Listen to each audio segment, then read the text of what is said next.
weil der Mensch ein Mensch ist, drum braucht er was zum Essen, bitte sehr. Es macht ihn ein Geschwätz nicht satt, das schafft kein Essen her. Drum links, 2, 3, drum links, 2, 3, wo dein Platz genossen ist, weil ich ein Genialweiter einheimst und weil du auch ein Arbeiter bist.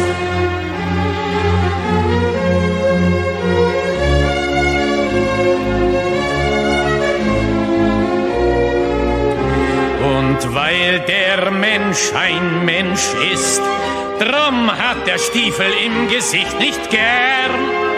Er will unter sich keinen Sklaven sehen und über sich keinen Herrn.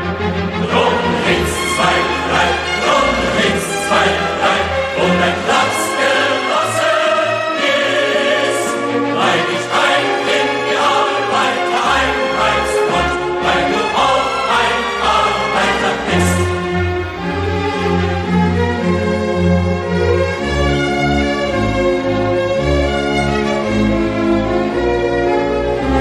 Und weil der Prolet ein Prolet ist, drum wird ihn kein anderer befreien. Es kann die Befreiung der Arbeiter nur das Werk der Arbeiter sein. Drum links, 2, 3, drum links, 2, 3, wo dein Platz genossen ist, weil ich ein Genialweiter einheimst und weil du auch ein Arbeiter bist.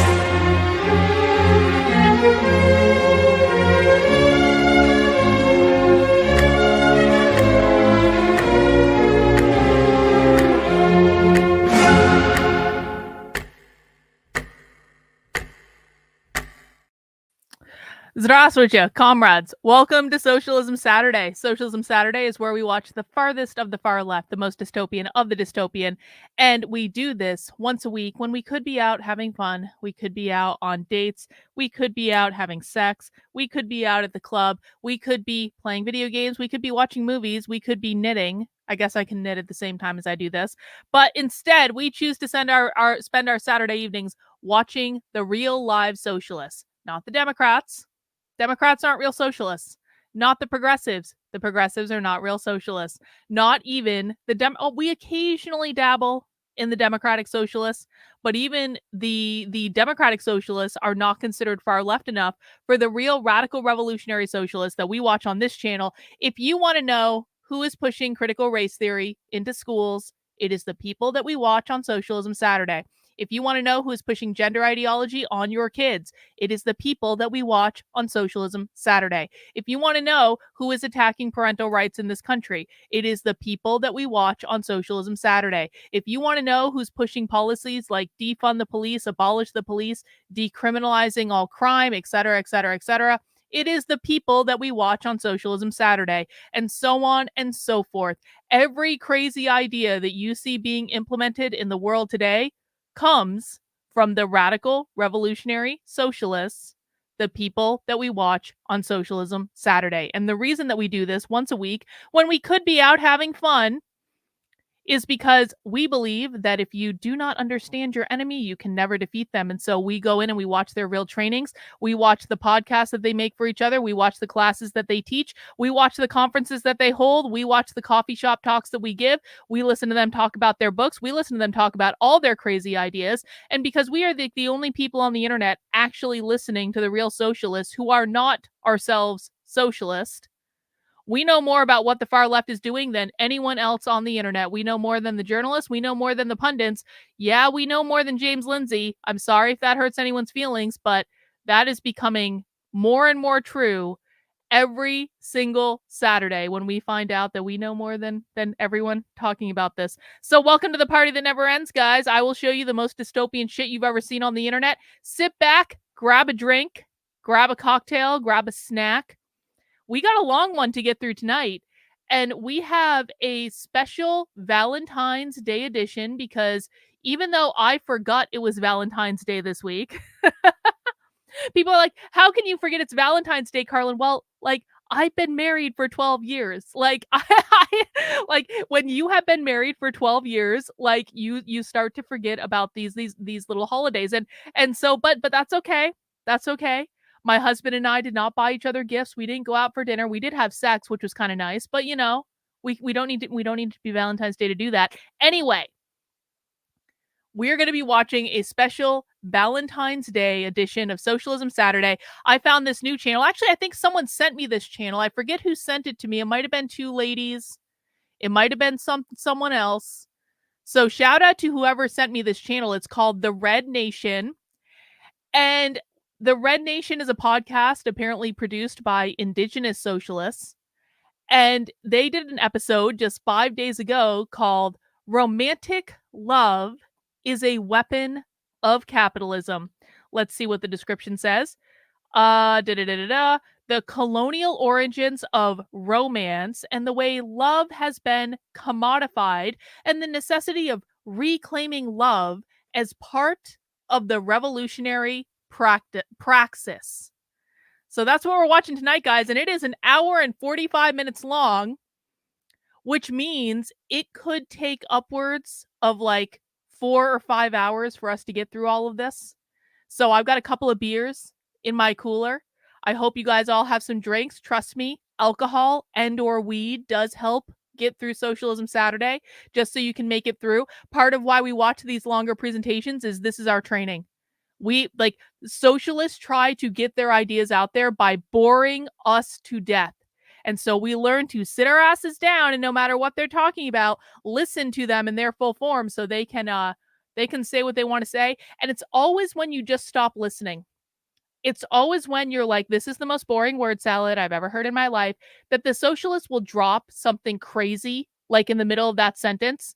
And if you aren't listening, you're never going to hear the really crazy stuff where they say the quiet part out loud. Yeah, Two Ladies, you've been doing a great job. Two Ladies says, I've been digging so much, it's hard to tell where I've been. Funny note, this is kind of my break right now. Listen, guys, I was laughing to myself earlier this week. Has anyone else just had a weird week, by the way? I feel like I'm really checked out this week. I feel like I'm in just generally like kind of a pissy mood this week. And I don't really know why. Like, it's just been a weird week all around. Anyway, but like I was laughing to myself earlier this week because I was like, I have really created a community of people who are starting to become as obsessed with watching socialism and the far left as I am. And that's actually pretty great. That's actually pretty great. Watching socialism and the far left is like an unhealthy hobby. Like once you start doing it, you get sucked into it. And there's so much content out there on the internet to watch. And we're like the only ones who watch it and talk about it that aren't socialists. So, it's true. You get sucked in. John says, you got sucked up into a whirlwind and tossed around, John. Is that what your week has been like? Yes, bot. I groomed you all into socialism. Congratulations. Well, I guess there are worse things to be groomed into. So who knows? Anyway, guys, that is what we're watching tonight. Please do make sure you mount the like button for me if you would be so kind.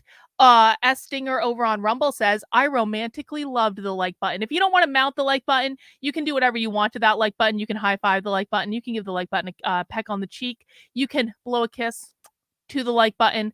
You can smack the like button's ass. You can do whatever you want to do to the like button. Just make sure you do something to the like button, because doing anything you'd like to the like button lets YouTube know to actually recommend my content, because I am massively shadow banned on YouTube. So you guys can all do me a solid. It doesn't cost anything. I really do appreciate it.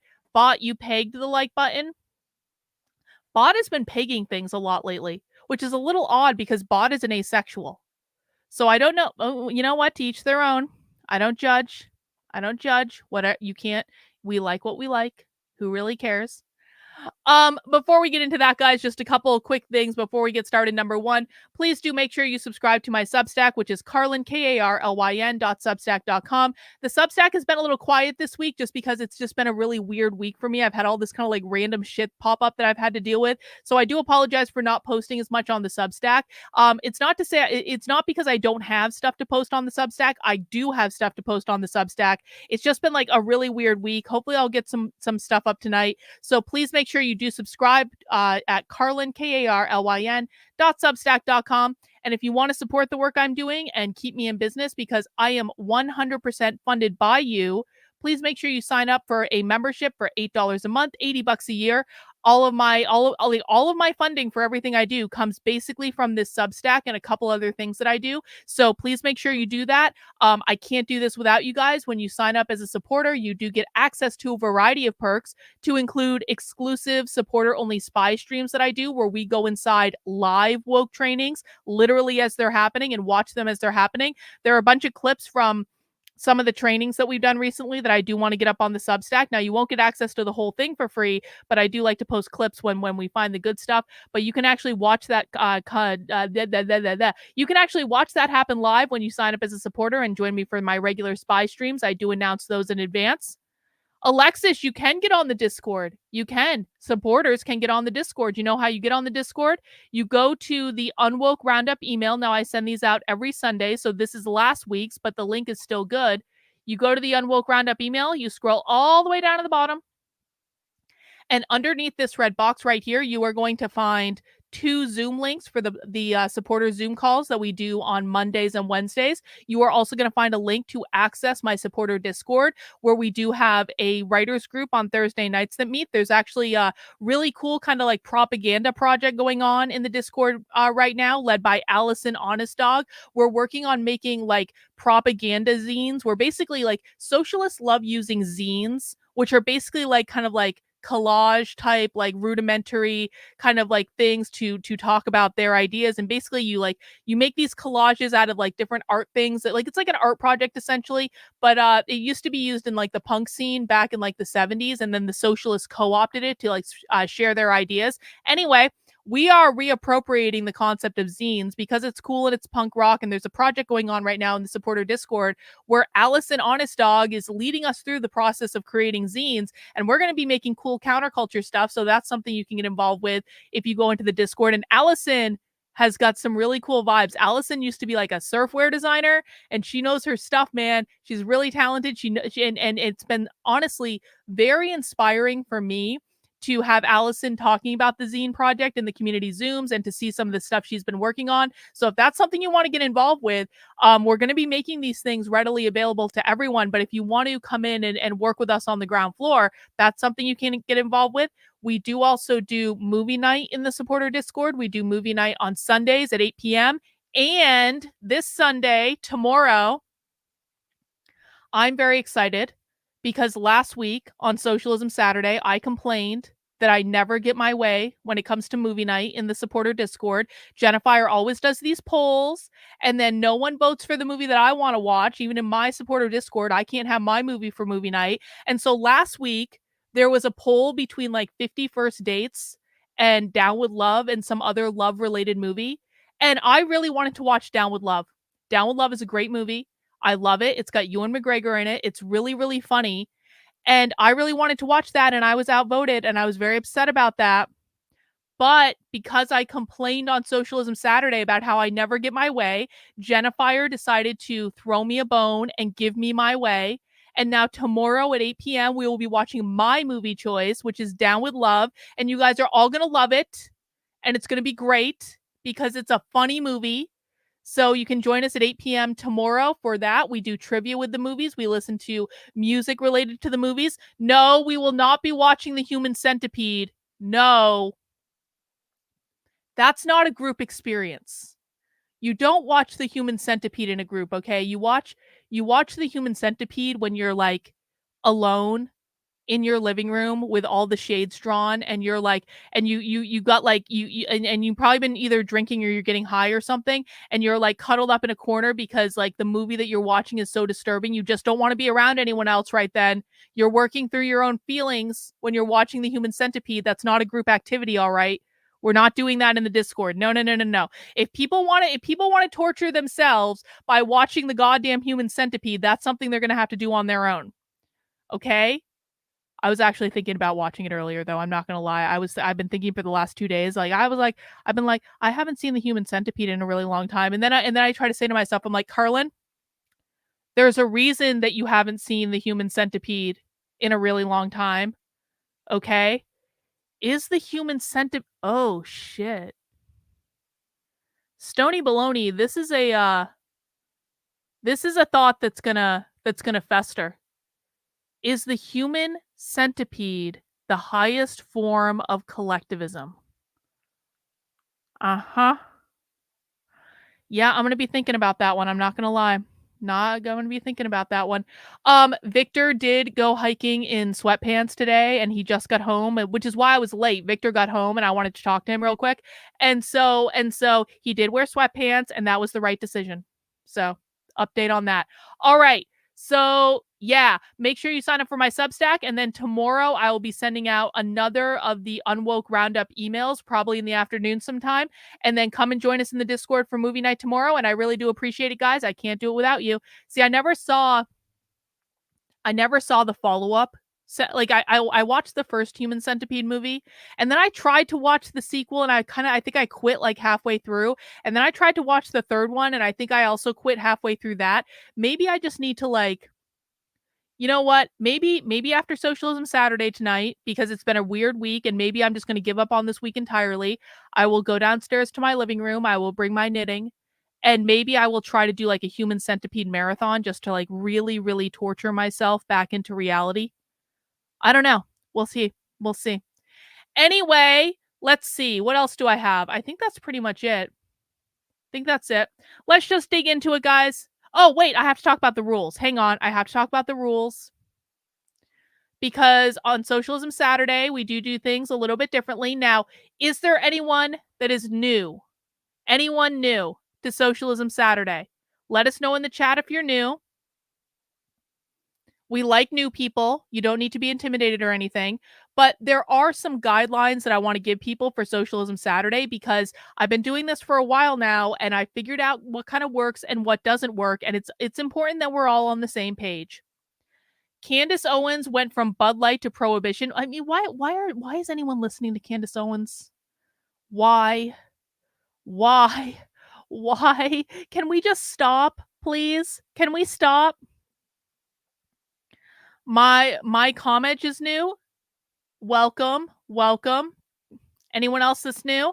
Anyway, Socialism Saturday is not like a normal stream, okay? What I need everyone to see themselves as is, you got to see yourself as you're in a class right now. You have walked into a class in real life. Pretend you're in real life, because people would never do things in real life that they do on the internet. So I need everyone to pretend that we are in a real life classroom right now. You are a student in the class. I am the teacher in the class. Now, you don't have to like the way I teach. You don't have to like me at all. If you don't like me or the way I teach or the content that I'm teaching, you can get up and leave the class at any time. But do you know what you wouldn't do in real life? You wouldn't start throwing a hissy fit and a temper tantrum and throwing things at the wall and insulting people like to do in my chat from time to time. All right. So if you don't like what I'm doing or how I'm doing it, you can just leave. You can go do something else. You don't have to be here. But as long as you're going to be here, you're going to follow my rules. Okay. Number one, the reason that we do Socialism Saturday is that socialists speak in a coded language. They may use the same vocabulary as us. They do not use the same dictionary as us, okay? The reason that we watch their long form trainings is because we want to hear them speak in context so that we can reverse engineer what their definitions are of the words that they're using, how they're using the language, how they're showing up in the real world. Our purpose for doing this is not to debunk them. I do not want to see a chat full of socialists are stupid for reason X, Y, B, and Z, or that's not the right definition of that, or don't they know that real socialism has been tried and it fails every time? I don't want to see that. I don't want to see that, because if we spent every single moment debunking every single crazy thing that socialists say, we would literally never get done with the streams. And also, more importantly, every ounce of energy that you're putting into debunking something is an ounce of energy that you are not putting into listening to them. This is about understanding their perspective. This is about understanding the way they see the world. These people are not mentally ill. No matter how many right-wing pundits want to tell you that these people are just mentally ill libtards, not only are they not mentally ill, they're winning. They are kicking all of our asses. They are kicking our asses up and down the playing field. And so if they're really mentally ill, then what does that say about you? What does that say about all of us that we are losing to a group of mentally unwell people? They're not mentally ill. They know exactly what they're doing. They've been doing it for a long ass time. And they have a specific vision of the world that they are winning at implementing. And so our job here is not to debunk them. Our job here is not to critique their mental health. Our job here is not to say, oh, these are all the reasons why socialists are stupid. Our job here is to listen to them and to understand them, and that is it. If you don't want to do that, there are any number of conservative influencers on YouTube that will tell you all the sweet nothings that you want to hear. They will tell you how mentally ill the left is. They will lie to you up and down just to get you to give them their money. You can go somewhere else. You don't have to be here. Number 3, if you have questions, and this is particularly true for new people, if you have questions, please ask them, but ask them nicely. Don't be a dick about it. Don't be passive aggressive. I don't like that shit. Again, we are all here to learn. We are not each other's enemy. And if you come at me or you come at anyone else in the chat, you're not going to be here for very long. If you have questions about what's going on, please ask them calmly in the chat. Either I will explain or someone in the chat will explain, and then we can all come to a higher level understanding. Now, I love it when new people ask questions. I love it when people who are just getting into socialism ask questions. That's all fine, well, and good. I am willing to answer any stupid question that anyone asks, because when you're just getting into this stuff, you do need to know the basics, and that's fine. For people who have been here for a while, though, if you have been a longtime viewer of Socialism Saturday, if you have continued to ask me questions in the chat, and I see that you start asking the same question over and over and over and over and over again, and the reason that you're doing it is to try to get me to give you a different answer, at some point, I'm going to set the expectation that you need to start listening. Because I'm here for free, guys. I'm taking time out of my Saturday to teach you this stuff. But if you're going to come into my chat and ask the same question over and over and over and over and over again every single week, or for some people every single day ad nauseum, at some point I'm going to say, why didn't you listen to me the first dozen times I explained this to you? And we're going to have a tough conversation at some point. So stupid questions are allowed. Beginner questions are allowed, but don't fucking test me and don't keep asking me the same question over and over and over again because you don't like the answer that I gave. All right. Number 4, normal chat rules do apply. Number 1, don't be a dick. You will not insult me. You will not insult other people in the audience. I can do whatever I want because you're in my class. And I will not insult you unless you insult me or you insult someone else in the audience. But if you come at me and you're trying to start trouble, don't be upset if you find trouble in return. Number 2 is no whining. If I tell you to stop doing something, please stop doing it. I don't want to hear rationalization. I don't want to hear complaining. I don't want to hear, I'm not doing that thing you told me to stop doing, because you are doing that thing I told you to stop doing, because if you weren't doing it, I wouldn't have told you to stop doing it in the first place. Okay? Just stop. I don't want to hear it. Can I break down the Twitter pop quiz? No, I can't, because everyone who comes to watch my stuff on a regular basis, Tayton, knows the answer to the question I asked on Twitter. And you got the right answer, so I don't need to break it down for you. If people can avail themselves of what I'm doing, then they would know the right answer as well. Last rule. You can try to argue with me if you want. If you think that I'm wrong, if you think that I just don't get it, if you think that I'm missing something, you can try to argue with me if you want, but that tends not to go very well for the people who do it. The reality is that I've spent almost every single day for my life for the last 3 years watching these people on the internet. I have watched more of this content than almost anyone else in the world. So if you think you know better than me because you heard your conservative influencer use a talking point that you really like, you can give it a try, but that's probably not going to go very well for you. If you want to argue with me, you better bring your A game and you better know what you're talking about, because you're going to find out very quickly if you don't. The better strategy is, again, ask good questions, listen to what's being said, refer to other people in the chat, and we'll all have a much better time. And yeah, exactly. If you're going to come at me, you better have receipts. And you better have primary source receipts. That is all I care about. I do not care about the infographic that you made. I do not care about the article that you read on the Daily Wire. I do not care about that thing you saw on Fox News or Libs of TikTok. I don't care. I only care about primary sources. So if you're going to argue with me, you better bring primary source receipts, or else it's not going to go very well for you, I promise. All right, guys, those are the rules of Socialism Saturday. Please adhere to them. It just runs so much nicer when people do. Okay, let's dig into it because we got a long road ahead of us tonight. We are watching Romantic Love is a Weapon of Capitalism. And this is from the Red Nation podcast. Please mount the like button for me. Please make sure you're subscribed on whatever platform you're watching on. Let's get this party started. Hello, comrades and relatives. Welcome back to the Red Nation podcast. I'm Jen Marley. Today we are joined by two very special guests whom I love very much to talk about love. We've got Levi Harder, Oglala Lakota, 11% awesome beer. Indigenous educator. And we've also got our comrade Mayra. She has rolled with us for many of our Alex Jones does not count as a primary source. Be better. delegations. She's a wonderful translator and is always teaching me so much. So would you two like to introduce yourselves? Hi, everybody. My name is Mayra.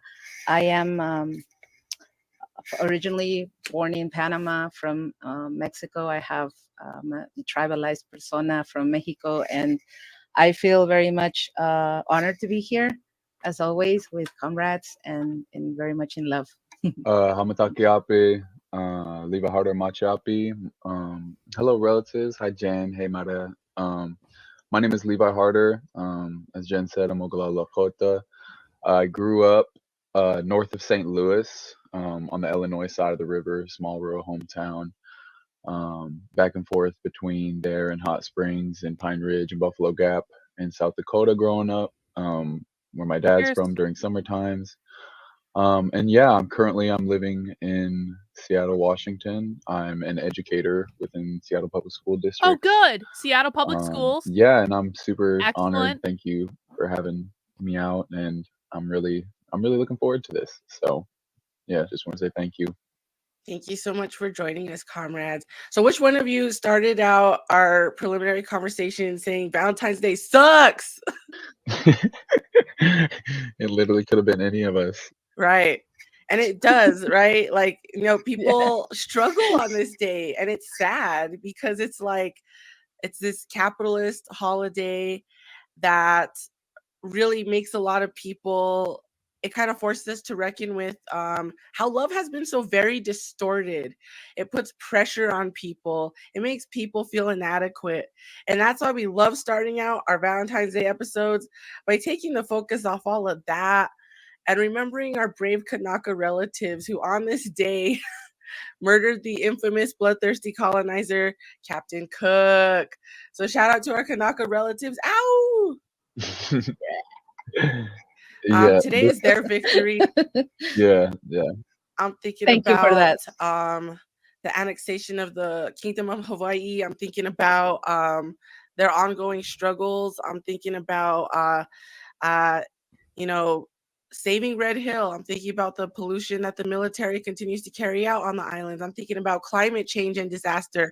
I'm thinking about the recovery of Maui after the fire this past year. So there's many things to think about on this day when we're thinking about love and what love means. So that's what we're going to get into in this episode. And the first question that we were kind of playing with is like, it is very silly. What is love? What is love? What is love? What is Love is all where there is with our current material conditions? How is love able to manifest or not manifest? I often feel like capitalism, all the isms, all the archies have robbed us of sincere ways of loving that we know are prominent in all of our cultures at one time because of the stories we have. What is she saying? Capitalism has robbed us of our ability to experience romantic love because of all of the different stories that capitalism has created. What does that mean? We're going to clip that, by the way. Pop quiz in the chat. What does that mean?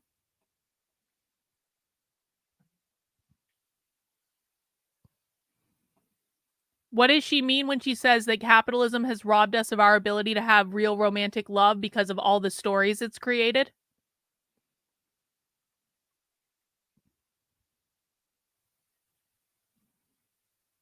What does that mean?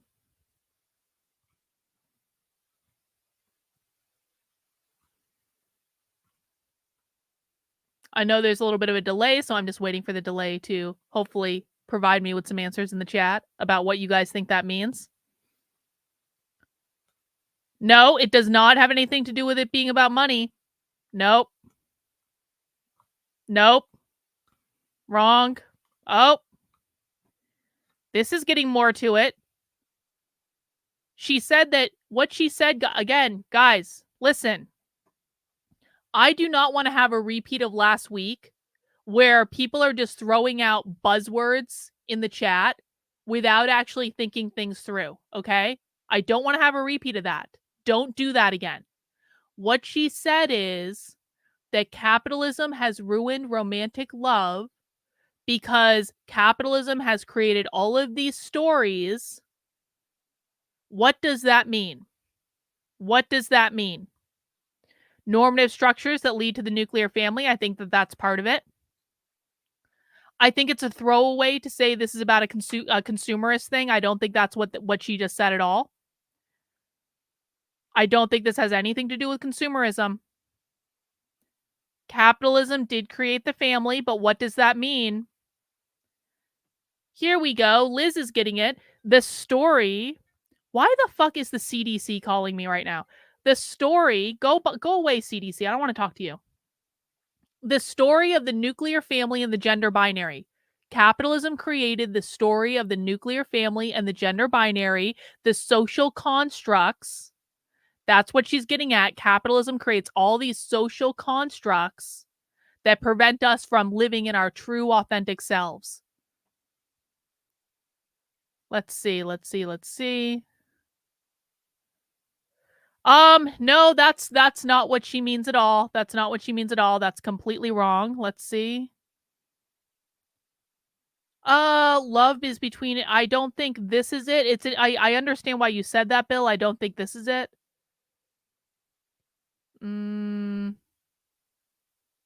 I'm not seeing a whole lot of right answers. So we're gonna clip this and we're gonna let this play out. But my idea on this is that she's talking about capitalism creating social constructs like gender, like the nuclear family, things like that. That is what I believe the answer is. But I want to clip this real quick.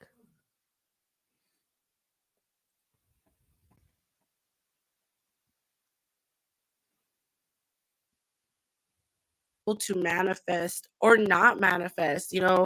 I often feel like capitalism, all the isms, all the archies have robbed us of sincere ways of loving that we know are prominent in all of our cultures at one time because of the stories we have. Many of us have certain types of kinship modes still intact. I think about, Pueblo life for me and that expression of love. So let's get into it. What is love today? What is possible within our current material conditions? All right. So that was all she really said about it. I just wanted to get that. Capitalism prevents us from having romantic love clip. Hang on one second, please. Let me save this clip. There we go. Let's continue. And how is love distorted under capitalism? You guys chime in. I think love, being an interpreter and translator for a living, we always have like this intimate reading of language, and love can be pretty much, to me, any act of support for each other, or any relationship that has to do with support one another, because we're not alone. Like, we can't be without love in that way. But love nowadays it seems to be more of a commodity, when it comes to how it is expressed, how it is Okay, defined. so they are saying And, commoditization. It turns out precisely to go against everything that would be this deep relationality amongst each other, this deep understanding. It goes against the collective. Because it's read as pleasure, or is read as when all is good, when happiness arrives, as this like continuum, right? So people are looking for their other half. They're looking for that moment where they will finally get there, instead of it being a series of moments and a series of instances where you show that love for one another, where it is hard and difficult and painful, but you're showing up and you're creating that relationship. So I think, if anything, and I know it can be very cliche, but love is revolutionary Just spill beer all in over that way, because it's basically going nowadays against everything that probably we earned that. have been taught that love should express, or love should be materialized as.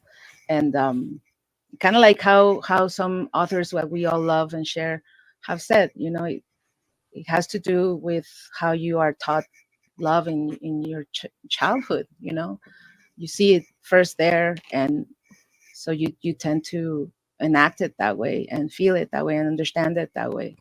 So it's also, So the way you are taught love in the nuclear family is the reason that capitalism prevents people from feeling true romantic love, because the nuclear family perpetuates like social constructs of love that are not authentic. healing, right? Healing that, because we're not all coming from a place necessarily of love.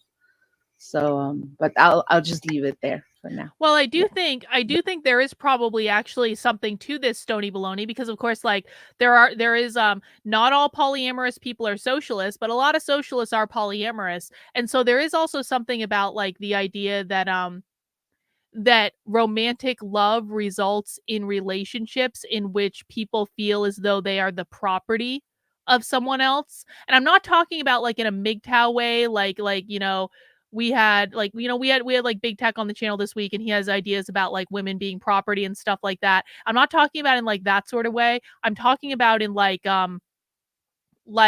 you feel like you have the right to control what someone else said. Well, I guess it is kind of like a little bit similar, but like control what someone else says and does with exclusive romantic relationships that might result in the nuclear family. Whereas like I think that the leftists are a little bit more like, they tend to be more open in terms of like, you're not my property. You should be able to like go and live your life and do what you want to do. And if you want to come back and be with me, fine. And if you don't want to, that's fine too, sort of thing. Elisa asking over on Rumble. Elisa, this is one of the things that I was talking about earlier. Why do they hate anything considered normal? Elisa, I'm going to be very blunt with you. You've been on my socialism streams for a while now, and you should know the answer to that question. So I'm not going to answer it, because you've been on enough of my streams where you should know the answer to that question. You can give a try in the chat and I'll let you know if you're right or wrong, but you should know the answer to that question. Well, I don't listen, guys. I know people who are polyamorous, and they don't come from troubled homes. So when you use I really hate it when you guys adopt your lived experience to try to own the libs, because your lived experience doesn't mean anything. It doesn't mean anything. Every time you guys say stuff like this, I can usually say exactly the opposite. I know a lot of people who are in polyamorous relationships, and they don't come from troubled families, and they actually have pretty functional relationships. Oftentimes, the polyamorous people I know have more functional relationships than the monogamous people I know. So if you want to go lived experience as a way to own the libs, we can go both sides on that one. Nope. This is completely untrue. It's something that only a conservative would say. The other Jenny had a poly relationship for 10 years. There weren't trouble at all. That just has me thinking, especially how we opened up, like I mentioned in our Kanaka Maoli, where this time of year is actually one that I really like.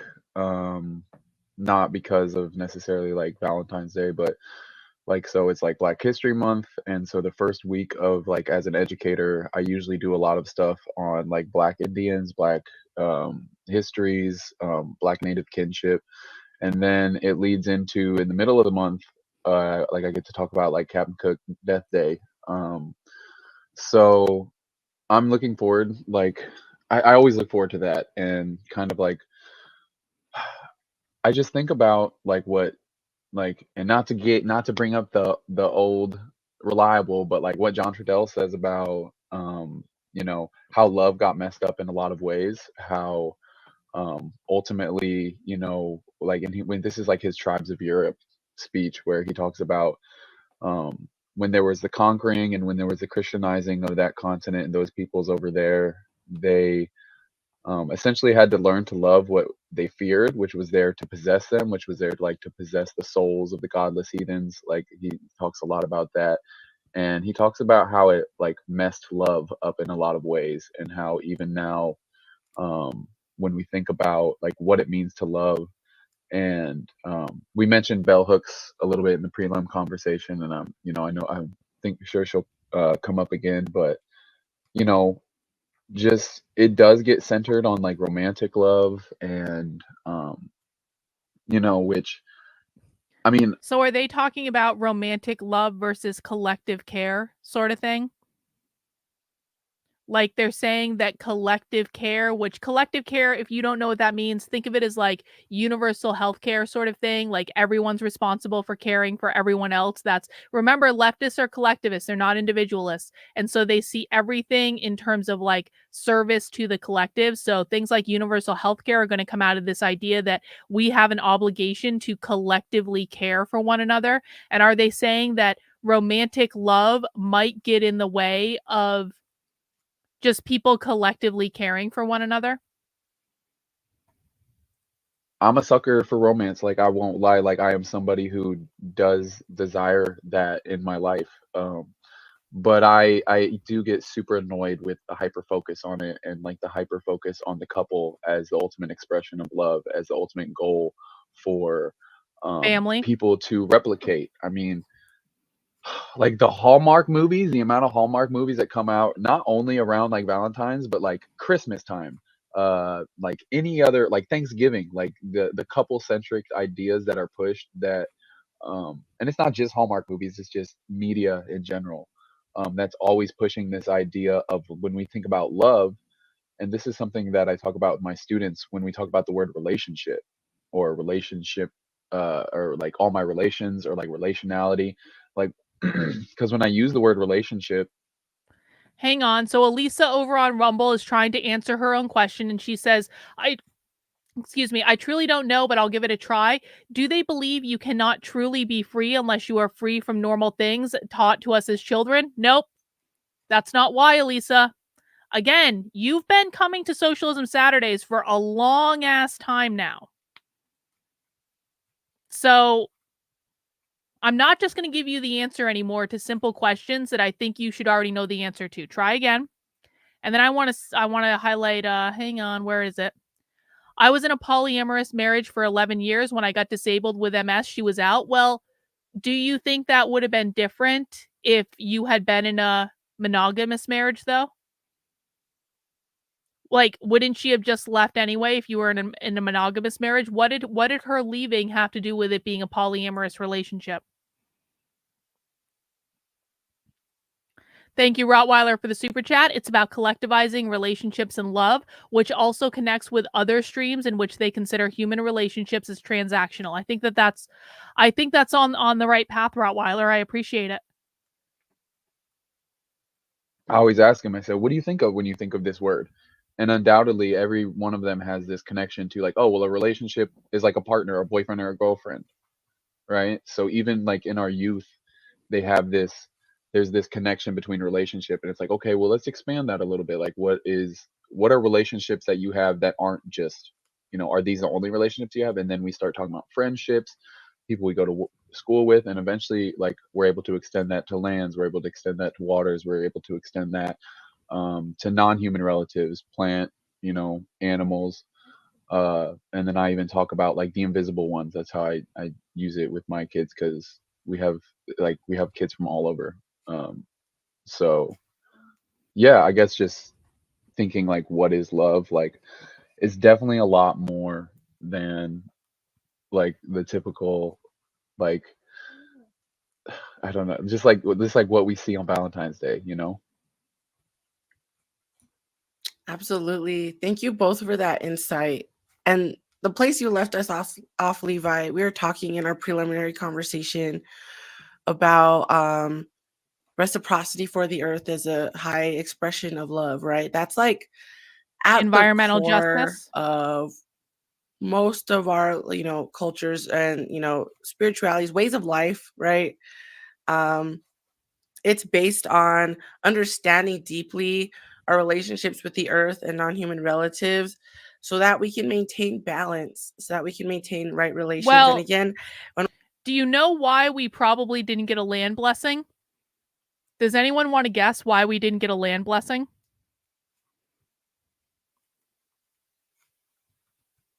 I have an idea, but I want to hear your guys' ideas. Why didn't we get a land blessing?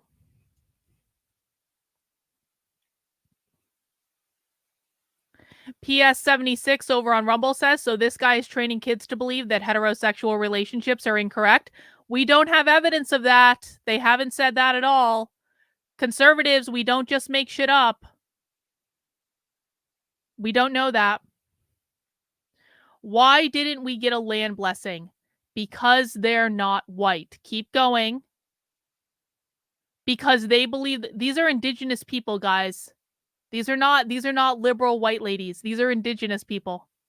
We're not going to get a land blessing from indigenous people. The land is already theirs. They are native. They believe that they're the ones who are oppressed. They're indigenous people, exactly. They aren't guilty of taking the land, so they don't need to bless it. we're saying things like this, people assume we're going to like a hokey metaphorical place, but we're being quite literal, right? Talking about maintaining the land. What does it take to keep our ecosystems healthy? What does it take to keep our animal populations healthy? What does it take to, ensure that, if we are living off the earth, that the earth is able to sustain us, right? It's very simple things like this. And so, kind of thinking about love being extended to non-human relatives of this earth and otherwise too, right? I think that's where my mind is at a lot of the time. And I think in these relationships, we see that very rarely is love between just two people. And one thing that I'm asking myself is like, can love ever really only be between two people? Even a partnership, a couple, right, is backed by an entire kinship network. And the power that they hold affects everyone in their life. It affects entire networks of kinship. And so we cannot afford to be individualist in our approach to love and relationships. And this is why I'm like increasingly critical of the quote unquote casual relationship. Cause I'm like, be so real about what that means. If it means low effort, if it means not serious, if it means you don't want to deal with the heaviness and the hard stuff and the things that weigh heavy on the heart, then straight up say that, and don't try to put it in the category of like, why can't people have a casual relationship?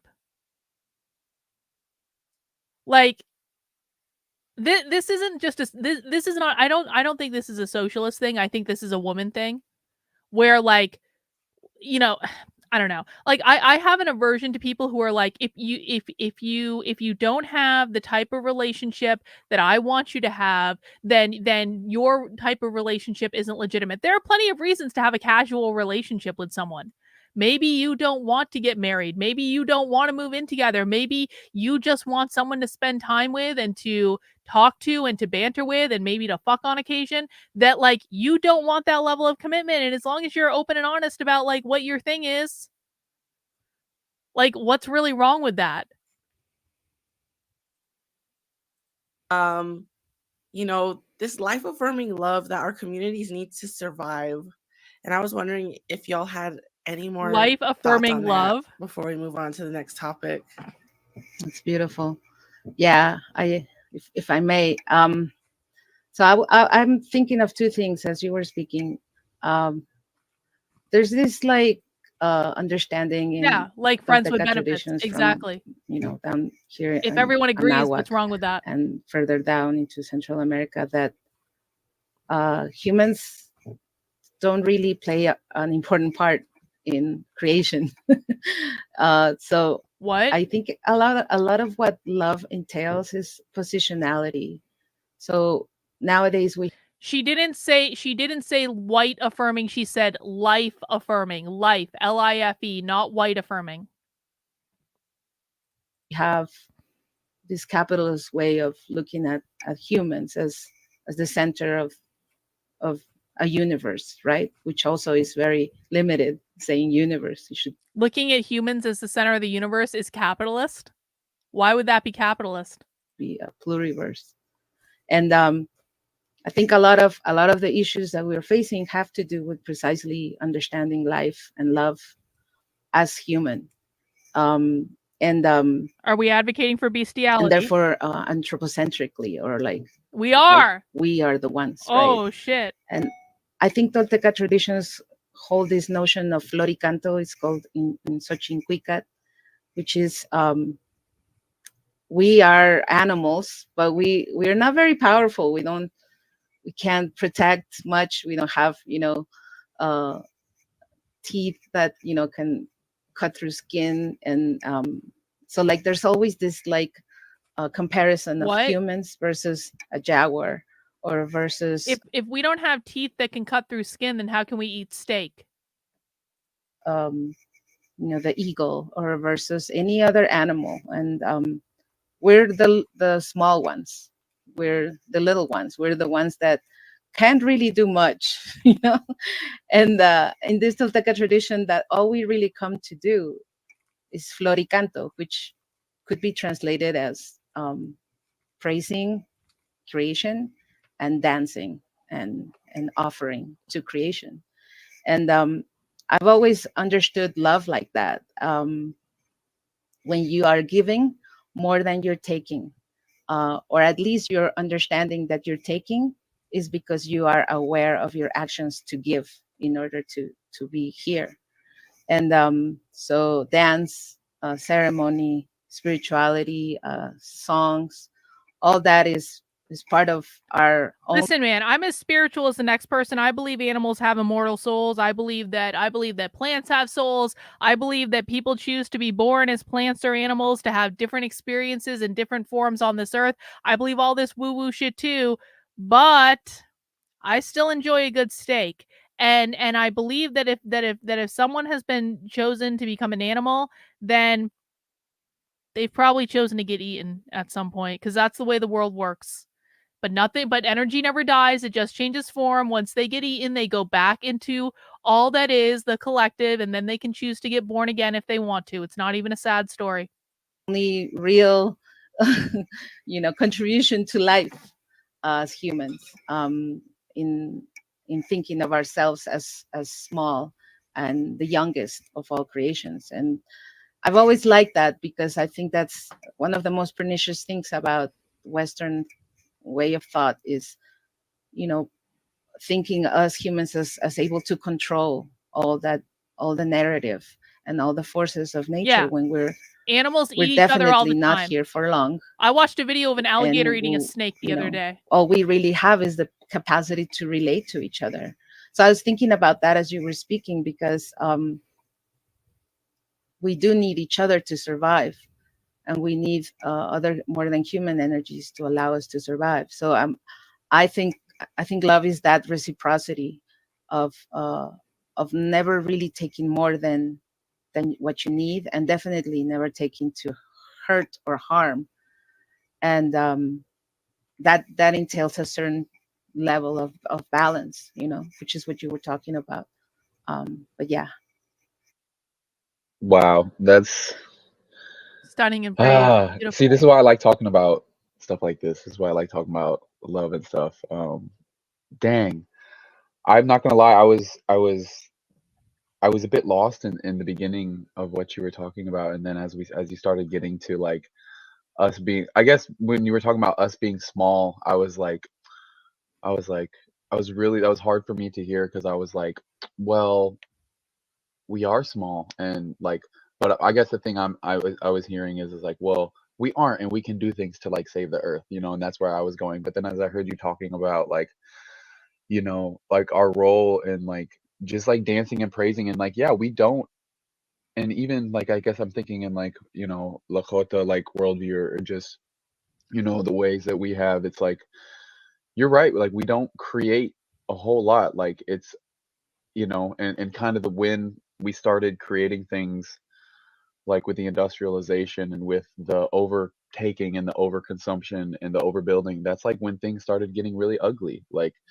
this land was beautiful. Like this land, what is like here, like what we call like Turtle Island or like, North America, South America, like even just as we're talking about like the geography of the United States, it's so diverse. It's so like there's swamps, there's desert, there's mountains, there's prairies, there's plains, there's rainforests, there's, massive woods. It's just like these places are so beautiful. And when people started to not to like quit giving and quit being like what we call stewards or what we call like caretakers, like that is when things started like, and like it just breaks my heart, like, and it is like, and I guess when we talk about like love, we also have to talk about like the heartbreak and like because like it looks like a parking lot now, like, like that Not George everywhere. Carlin bit, like they took this beautiful land and like made it into one big shopping mall. And that's really, it is hard to think about, but There's still plenty of land in the United States that's not a parking lot. There's plenty of land that's outside the cities. The problem is that a lot of that land that's not a parking lot are actually in red states and conservative states, and so they don't like that too much. But there's still deserts, there's still mountains, there's still I don't know, forests, there's still vast areas of land that don't look like a mall. I live in the I'm surrounded by woods. yeah, I also I was thinking a lot about what Jen had said about like the material, like what is love, like first of all, like in order to even participate in what we're taught is like love in terms of Valentine's Day, in terms of romantic pursuit or partnership, like it takes a lot of money. Like it takes a lot of money to sweep someone off their feet, so to speak, or it takes a lot of like Then you're an incredibly weak person and you will probably not last long on this channel, if I'm honest about it. access to resources and a lot of time and a lot of like, I'm somebody who's a parent, so for me to be able to think about, what would it look like if I were to replicate or if I were True. to try to True. show Actually, interest really good in point taken. somebody in that way, that would take a lot of time away, like from the things that I'm trying to do, and we know why, we know why that, the ways that we show love as communities, as like Indian peoples, as like people who are into organizing and like communal care, like we know why they don't make Communal care. movies about us, because maybe one, it wouldn't be able to capture like the depth and the breadth of the type of love that we have for each other and that we have for our lands. And two, So it seems as though the argument that they're making is the only real love is collective care. Collective care means everyone has to care for everyone else out of an obligation because we're all part of the collective. We are like, it's a whole like they're bastardizing the whole like I'm you, you're me, we're all part of the collective thing. Yeah, this guy's in Seattle.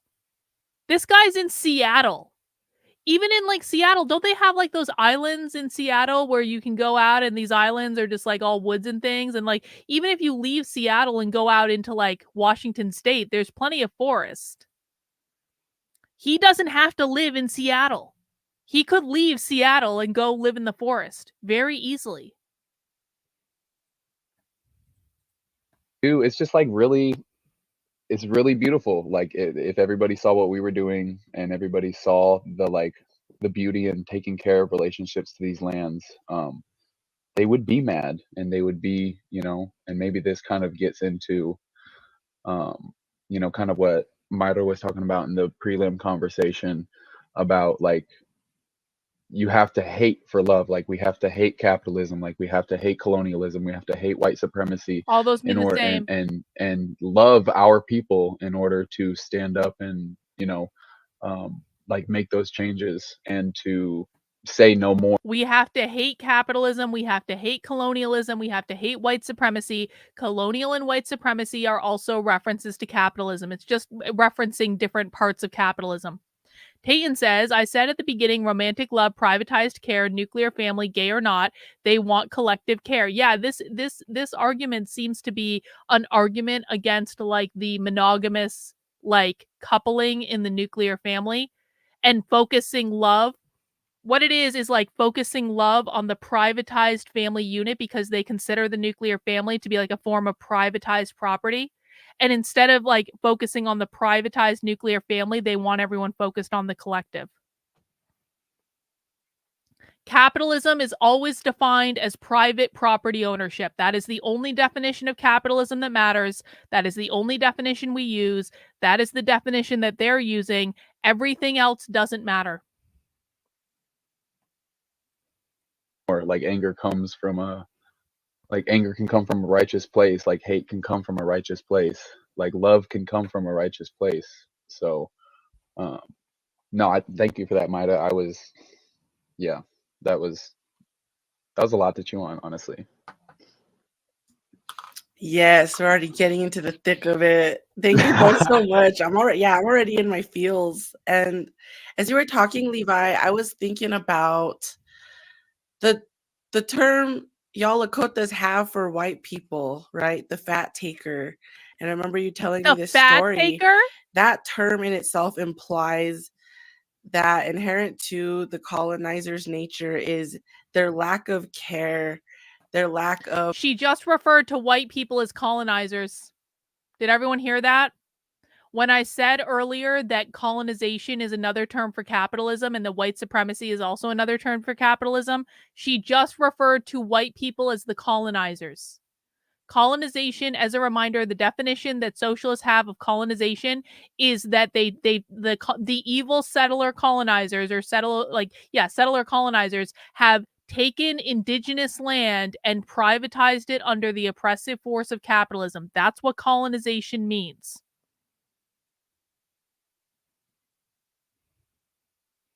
Okay? And so when she calls white people colonizers, what she is saying is that capitalism is the same thing as colonization. Let's listen again. Thinking about the term y'all Lakotas have for white people, right? The fat taker. And I remember you telling me this story. That term in itself implies that inherent to the colonizers' nature is their lack of care, their lack of desire to share, because that term fat taker refers to the fact that animal fat was reserved for elderly, children, and those who are sick because it's the most nourishing part of the animal.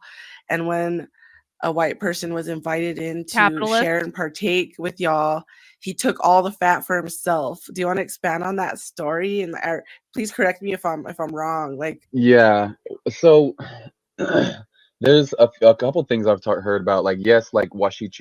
James Jones is making an excellent point. Fat taker is a literal translation. Greedy would be closer. Taking the fat is taking the best part. They're saying capitalism, guys.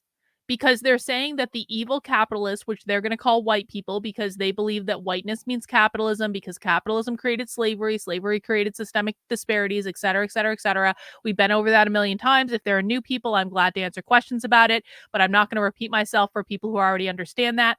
But they're saying that that the white people, the capitalists, would come in and they were greedy because capitalism is based on greed. It's based on exploiting oppressed people and land in order to create profit, et cetera, et cetera. And so they're saying that the white capitalists came in and took the best parts. That's what they're talking about right now. Does that make sense to everyone? Private property doesn't share out to the collective. Exactly. They're also, by the way, talking about redistributing resources. They're saying that they distributed resources unequally based on the values of the collective. We have this really good, we have this really good animal fat, and we want to make sure that the most vulnerable or oppressed people in the community get access to the animal fat and no one else gets access to it. That's what she's talking about, or he's talking about. Is like it means to take fat, and like what you had said is pretty correct. So one of the stories that I have heard is like it wasn't even actually one white guy, it was like two or three. And you know, like you said, yeah, we reserve that part for as like an honor, you know, and it'd usually go around in like a bowl or something and be passed around. Like, so if there's someone sick or there's elderly or children, or you know, maybe if we had a special guest, like, you know, because we know like Indians love to feed people, like Indians are so welcoming, like, and you know, upon the first time meeting these peoples, yeah, there was, you know, this like, oh, let's bring them into our home, like let's feed them, let's take care of them, let's see what this relation could be like. And yeah, so like when it, the way that I heard it is like when it went to the first white guy, like, you know, and you have this bowl of fat, and sometimes it's not a lot, but sometimes it is. He took like half of it, and then he passed it to the next dude, um, and he took the remaining half. And then when it got to the third white guy, there wasn't even enough for him, right? And sometimes the story is told like the first white guy takes most of it, and then the second white guy gets like a little. If there is no ownership, what is the incentive to take care of the piece of land? Because they consider themselves to be the caretakers of the land. The indigenous people under socialism consider themselves to be the original caretakers of the land. They consider it to be their birthright to take care of the land. And they believe that when the land is privatized, it is not taken care of, because when it's privatized, the only interests are of the person who owns it as private property. And that person is probably instead going to exploit the resources of the land for their own personal profit. So they believe they actually have more incentive to care for the land because they are the original caretakers, the original stewards of the land. Little bit, and the third white guy gets nothing. And then what is normally meant to like go around to everybody, like doesn't even make it, like they don't even feed their own people. Like, and you know, I think about man, I can't remember if this is like in Black Elk Speaks or if it's from one of the times that we first sent a delegate to the United, like to DC, where they were like watching, they went to visit, and they, as a reminder, we do not debunk, because debunking means nothing. These people are winning. They are kicking all of our asses. So we do not debunk things. It doesn't make any difference. The goal is to listen to them and understand their perspective. That's what we're doing here. saw, like we're being told like the great white father is going to take care of you, the great white father is super rich, you know, and we're going to take care of you. And so we went there to DC, and you just see like people on the street, and you see like people. I don't give a flying fuck if it pans out in the long term. That is not the point.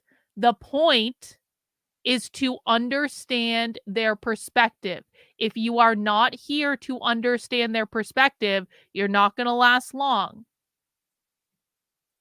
Like being paid to sweep, you know, and like the way he had said it is like some people have more than they could ever use, and like there's people who have nothing. Like, you know, it's a very Lakota thing to be like, if one of us is hungry, it's because we're all hungry. If one of us is eating good, it's because we're all eating good. Like that idea, like if one of us is cold, it's because we're all cold. Like we're doing it together, whether we're rich or whether we're poor. Um, and he's like, I see the ways that y'all do it. I see the ways that like the great white father told us it would be. Like, surely this can't be better than the ways of my people. Like that's the famous quote, the way that it goes. Um, but also in terms of like the term washichu, I've also heard like another thing is like when the French Duncan, if you spent more time listening and less time talking, you would already know that they are winning without using force. Because the left wins by taking over positions of institutional power in positions of government and corporations and media and entertainment and like all of the major institutions in which they really can't be fired from, or it's very difficult to fire them. And then they institute laws and policies that push all of society in the direction that they want to go. They are not using force. Only retards who don't listen to them believe they use force. Right now, you are not listening. You have sent several chats in when I've already told you not to do this, trying to debunk them, trying to push back, trying to contradict them. That's not going to help you. It's not going to be productive. So if you keep doing this, I'm going to remove you from the chat. Either you're here to listen and to learn, or you are here to push back and own the libs. We don't own the libs here. This is why we know more about what the left is doing than anyone else on the internet. We don't waste our time owning the fucking libs. We don't make shit up. We don't live in an unhinged reality that conservatives like to exist in. We listen to what they're saying. So I'm going to recommend that you open your ears and you start listening to what they're saying. would bring like because it was like the French we met first. And this is kind of one that like hypes up white people, so I'm really like I need to say that when I tell this, but when we met them, they had things that we had never seen before, metals, just all these different tools and resources that we had never seen. So some people say that when we met them, and we traded with them, like the bundles we got were washichun, because like we have this word that's washichun, like nasal N, and there's like Yuri, so you can take power without a shot fired ideological subversion. That's what this is. This is ideological subversion. Every single person who is focused on like violence is missing the point. They are winning without violence. They are winning without firing a shot. They're kicking your asses and you don't even realize it because you're not listening to what they're saying.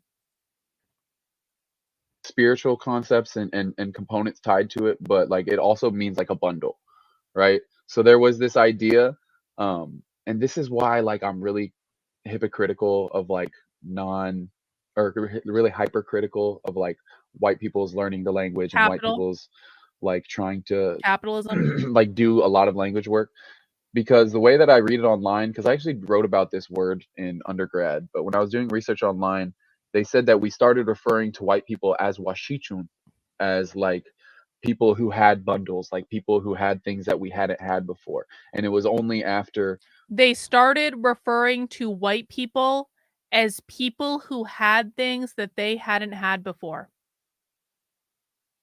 Isn't that interesting? It was only after meeting them and getting to know them and dropping this relationship that we dropped the nasal N to just washichu, because it's like a very tongue-in-cheek. We know a lot of our languages are very like tongue-in-cheek, like you can change a single word and it means something different, or a single inflection. But yeah, I'm glad you brought that one up. But yeah, it's just like when I read that story online, it just made people out to be like, oh, because there's also a spiritual and a sacred connotation to the word washichun. So like when I read it online as I was doing research for this thing that I wrote in undergrad, there was just like white people being like, oh yeah, they called us washichun because we were sacred and because we were like holy and because we brought them sacred gifts. And I'm just like, I'm like, That's not what I heard. That because the first story I heard is the one that you were talking about and recounted about them like taking and not splitting it up. But yeah, yeah, but Okay, so can you explain why? Why? Don't just come in here and drop stuff like this. And by the way, I don't necessarily believe you because you haven't provided me any primary source evidence. You're just saying pinky swear, trust me, bro. Explain why. If you can't do that, I don't care.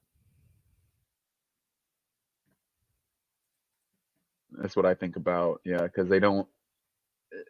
It's just greediness. It's greediness, and like being greedy is an absence of love. Like the most greedy in this. Pop quiz for the chat for our friend here who's been trying to debunk this from the very beginning. Do socialists consider black people who engage in capitalism black? Pop quiz for the chat. Do socialists consider black people who engage in capitalism black?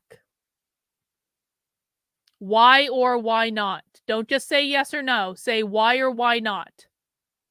No, they don't consider them black. No, they don't. They have whiteness. No, no, no, no, no. Skin color doesn't matter. No, no. Why don't they consider them black? Black people who engage in capitalism have whiteness.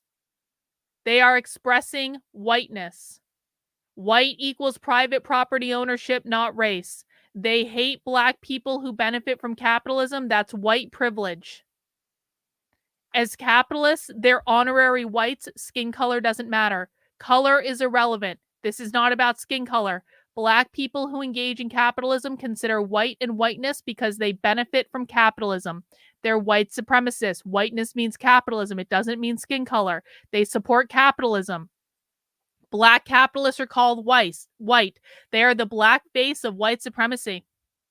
Exactly. Redemption. Whiteness equals capitalism. If you are a capitalist, you are considered white. Blacks are capitalists who are considered white because they are not oppressed. If you vote for Trump, you ain't black, said Joe Biden. Capitalism equals whiteness because they're engaging in whiteness. Larry Elder, considered to be the black face of white supremacy by the Los Angeles Times. Lots of other correct answers. Well done, guys. Well done. Planet, like when we talk about like the rich or the wealthy or the Black Rocks or the, you know, the Wells Fargos, you know, that's not love. Like those people don't have love. Like it's actually been shown that the hyper Wells rich are Fargos? losing the ability to detect emotion in people's faces. Wait. What? The Wells Fargo, the rich don't experience romantic love. The rich could also be considered the bourgeois, the beneficiary of capitalists. Let's listen again. The beneficiary of capitalism, rather. Like when we talk about like the rich or the wealthy or the Black Rocks or the, you know, the Wells Fargos, you know, that's not love. Like those people don't have love. Like it's actually been shown that the hyper rich are losing the ability to detect emotion in people's faces, because their interactions are transactional. Their interactions are, you know, so they're literally not able to read the micro expressions that come with just like being a human. Talk about literal dehumanization. What? Rich people are not able to read the micro expressions that comes with being human? Are you kidding me? It's kind of like they think that rich people are not people because they're beneficiaries of capitalism. My goodness. Like, and that's what Fanon teaches us. The colonizer is not more human because he has the power. They participate in an active process of dehumanizing themselves, right? Except they see it as progress. Did you want to add? We do not debunk. We just listen. We do not debunk. Add to this conversation, Maida? Yeah, I was thinking of Palestine, thinking of the machine that dehumanizes in order to pursue, you know, whatever extractivism is at hand and the business of war. So I was also thinking about that when it comes to like the love for the land, the love for your culture and your ways of life, in, as part of what we need to understand what is going on. That what's happening to Palestine is happening to us. But at the same time, also understanding the gravity and how we could not really understand completely because we're not there. But I mean it in the way of how love can also be a big, the big conundrum of our lifetimes when we individualize it or when we think about it as something for you to find and make sure that you in this lifetime find your other half, and this whole notion of romantic love, whereas love is in the very small things and the very everyday things. It's not this big important moment of your life. And it also made me think about all the institutions around love that capitalism have produced, or this idea that marriage has anything to do with love, for example. And when we look at the origins of that institution, how it was pretty much so that women could not hold property, could not have. The origins of marriage are so that women could not hold property. What does that sound like? Pop quiz for the chat. What does that sound like to you? The origins of marriage are that women could not hold private property. The origins of marriage are from the patriarchy. What created the patriarchy? Yep. This sounds like gender roles, doesn't it? It sounds like the patriarchy. It sounds like the gender binary. It sounds like the patriarchy. The patriarchy. What created the patriarchy? How was the patriarchy created? Follow-up pop quiz. Capitalism created the patriarchy. How did capitalism create the patriarchy? Gender binary, patriarchal control of unpaid labor. Capitalism created the gender binary. The gender binary oppresses women by keeping them in the home and putting men in the workplace where they have all the power and money. Marriage is capitalism. Capitalism created the patriarchy. Capitalism created the gender binary. The gender binary and the patriarchy are the same thing, by the way, guys. Those things mean the same thing, basically.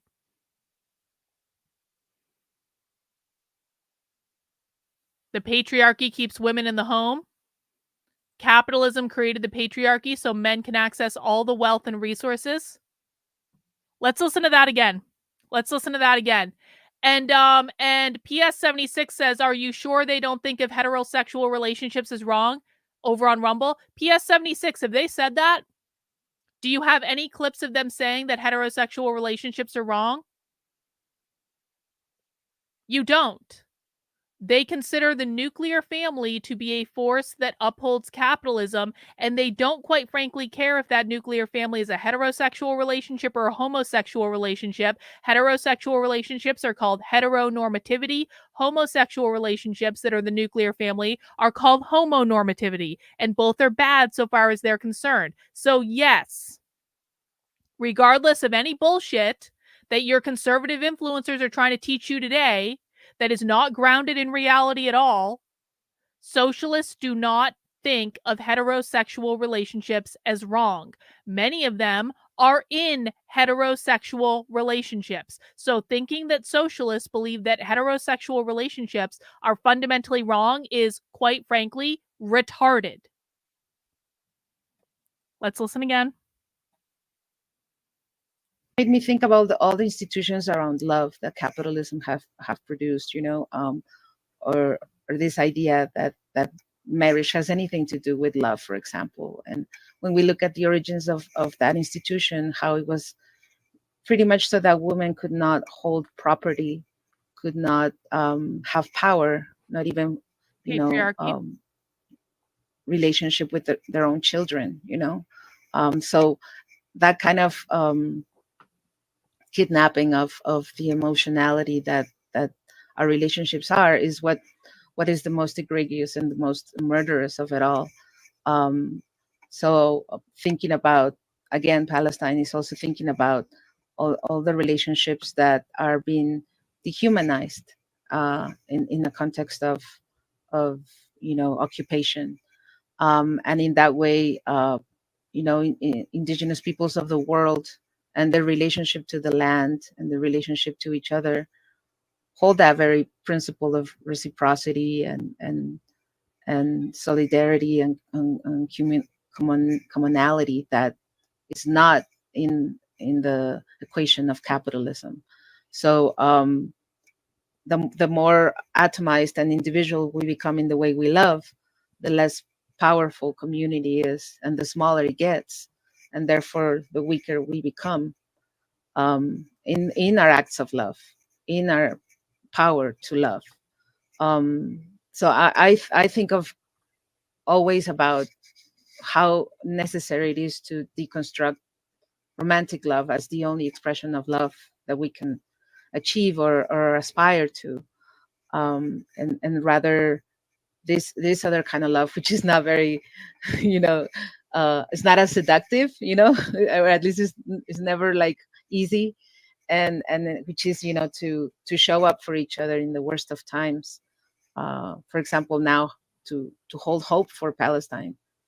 That's love, because it's hard, because it's very hard right now to think about it and to enact it. And so it's that that love that pushes you to go to a direct action, but at the same time is that one that keeps you hopeful and joyful with the ones around you and the people you love. So yeah, I was thinking about that too. I think everyone in the world who is thinking about love or questioning love or doubting love should look to Palestine. Really? Everybody, so many people are already so Really? Because moved Palestine is their revolution. by what they're seeing coming out of not the genocide itself, but people's resistance to it, right? And so many of our Palestinian comrades remind us, like, Palestinian they love comrades. us until we're fighting back. They only love us when we're perfect victims, right? But the truest form of love that they show us is that resistance, is quite literally physically fighting for your people to exist, right? And we're called hateful for it, and we're called terrorists for it. And so if that's terrorism, if that high and profound form of love is what an entity like the United States calls that, then what is their definition of love? And we know what it is, and we know that it's worthless. So why on earth are we letting these institutions like the United States set the terms for what love is, or what hate is, or what evil is, right? We can't live like that. We simply cannot. And it's, I feel like we've just heard something rather profound, but I'm not quite sure how to wrap my head around it. Like, she's obviously railing on the institution of the United States because socialists want to abolish the United States. Socialists want to abolish what they consider to be the capitalist government.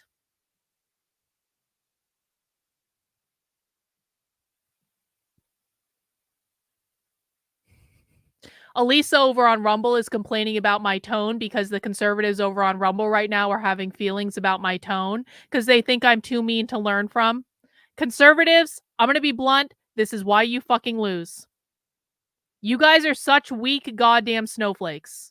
Truly and sincerely, you are weak goddamn snowflakes. And I do mean this personally. I mean this to PS76 over on Rumble, who is whining and complaining. I mean this to Elisa over on Rumble, who has watched Socialism Saturday for months now and still can't answer the most basic questions. The reason why you guys can't answer the most basic questions is because you are weak fucking snowflakes that put my tone above actually learning about what's going on in the world. So why don't you go watch someone that is nicer and you can continue to lose? We literally have socialists right now on video in front of us talking about the destruction of the United States.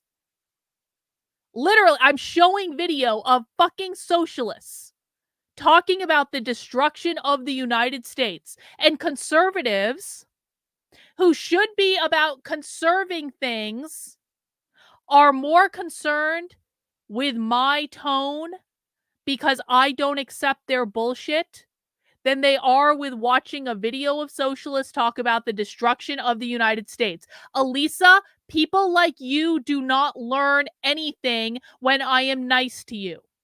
You learn nothing. I mean, you're not learning anything anyway. I don't even know why you're here. I don't know why you come back week after week after week after week after week.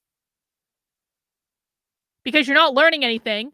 Probably because you're more focused on my tone than what we're actually watching right in front of us. So do the people on Rumble want to actually focus on what's happening right now? Do you guys actually care about the leftists trying to destroy the United States, or do you care more about the mean woman being mean to you on fucking internet? I seriously, every fucking time, every goddamn time. Anyway, I want to listen to this again because that seems to me to be a rather important thing she just said, but I'm not quite sure how to wrap my head around it just yet. Perfect victims, right?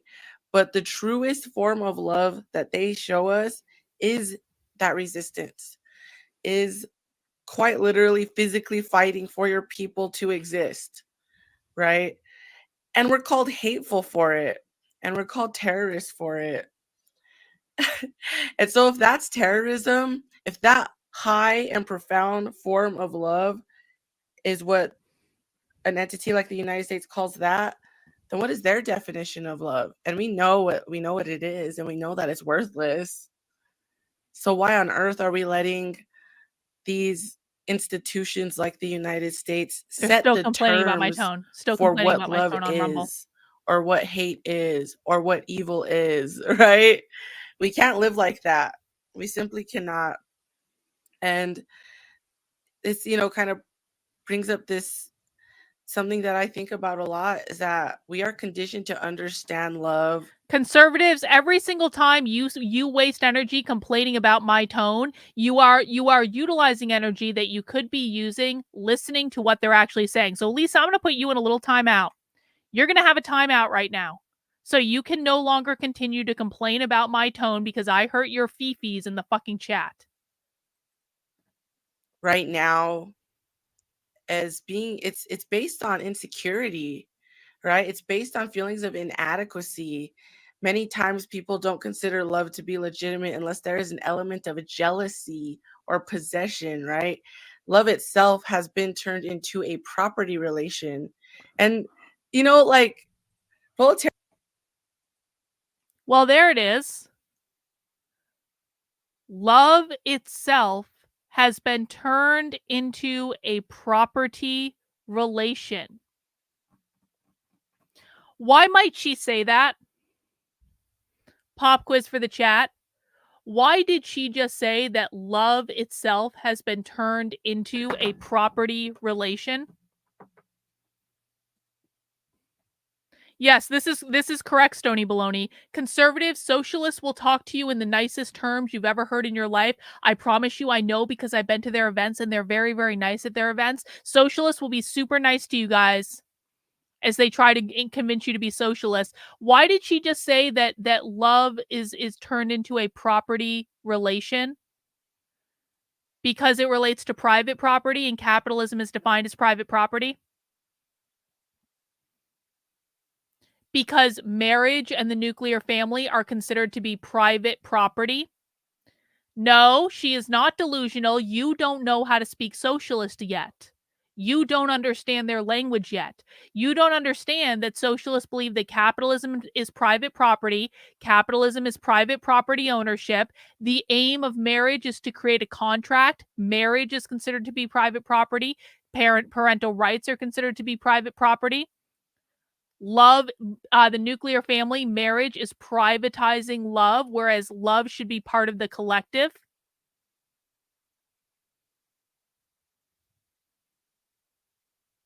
Love is connected to capitalism because love has been related to property. Love reproduces the nuclear family. The nuclear family upholds capitalism. Marriage is an ownership contract.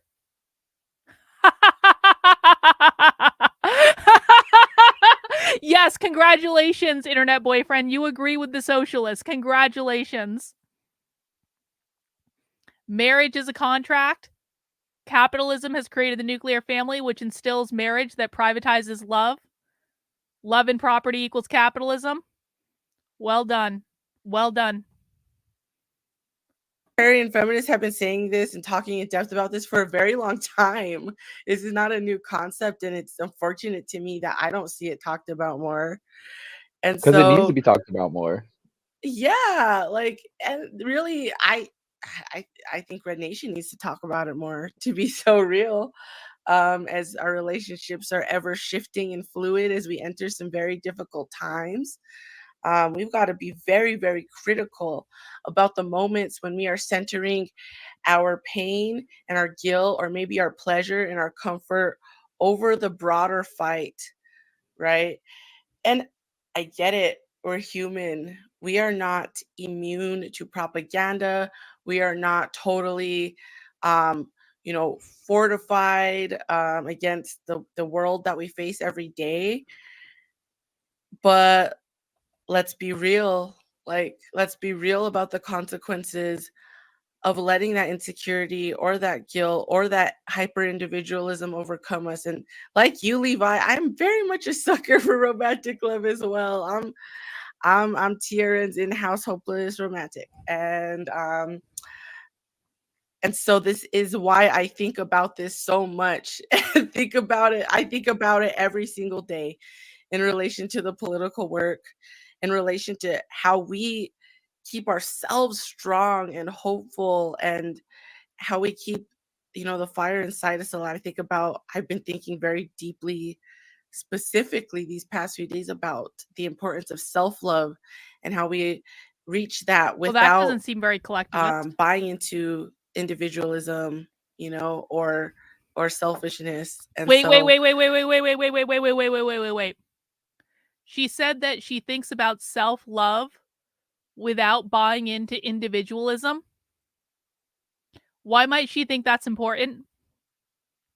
She thinks about self-love without buying into individualism. Why doesn't she want to buy into individualism?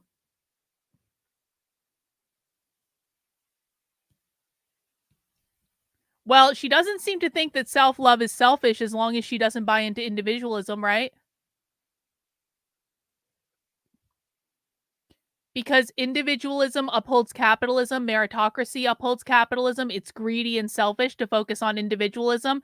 Individualism upholds capitalism. Socialists are collectivists, so they don't want to uphold anything that upholds capitalism. Individualism is anathema to collectivism. Exactly. She's a collectivist for the good of the collective. It's not collectivist to be individualistic. Because as long as you are struggling, you can have self-love the same way that they're.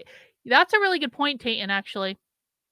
As long as you're engaging in the struggle, which the struggle, the work, do the work, the struggle is the perpetual revolution. So as long as you're engaging in the perpetual revolution, you're pushing back on capitalism the same way that socialists are like allowed to sell books and things, because people always read like, why are they selling books? They're engaging in capitalism. Well, they're allowed to engage in capitalism as long as they're doing the work of the perpetual revolution.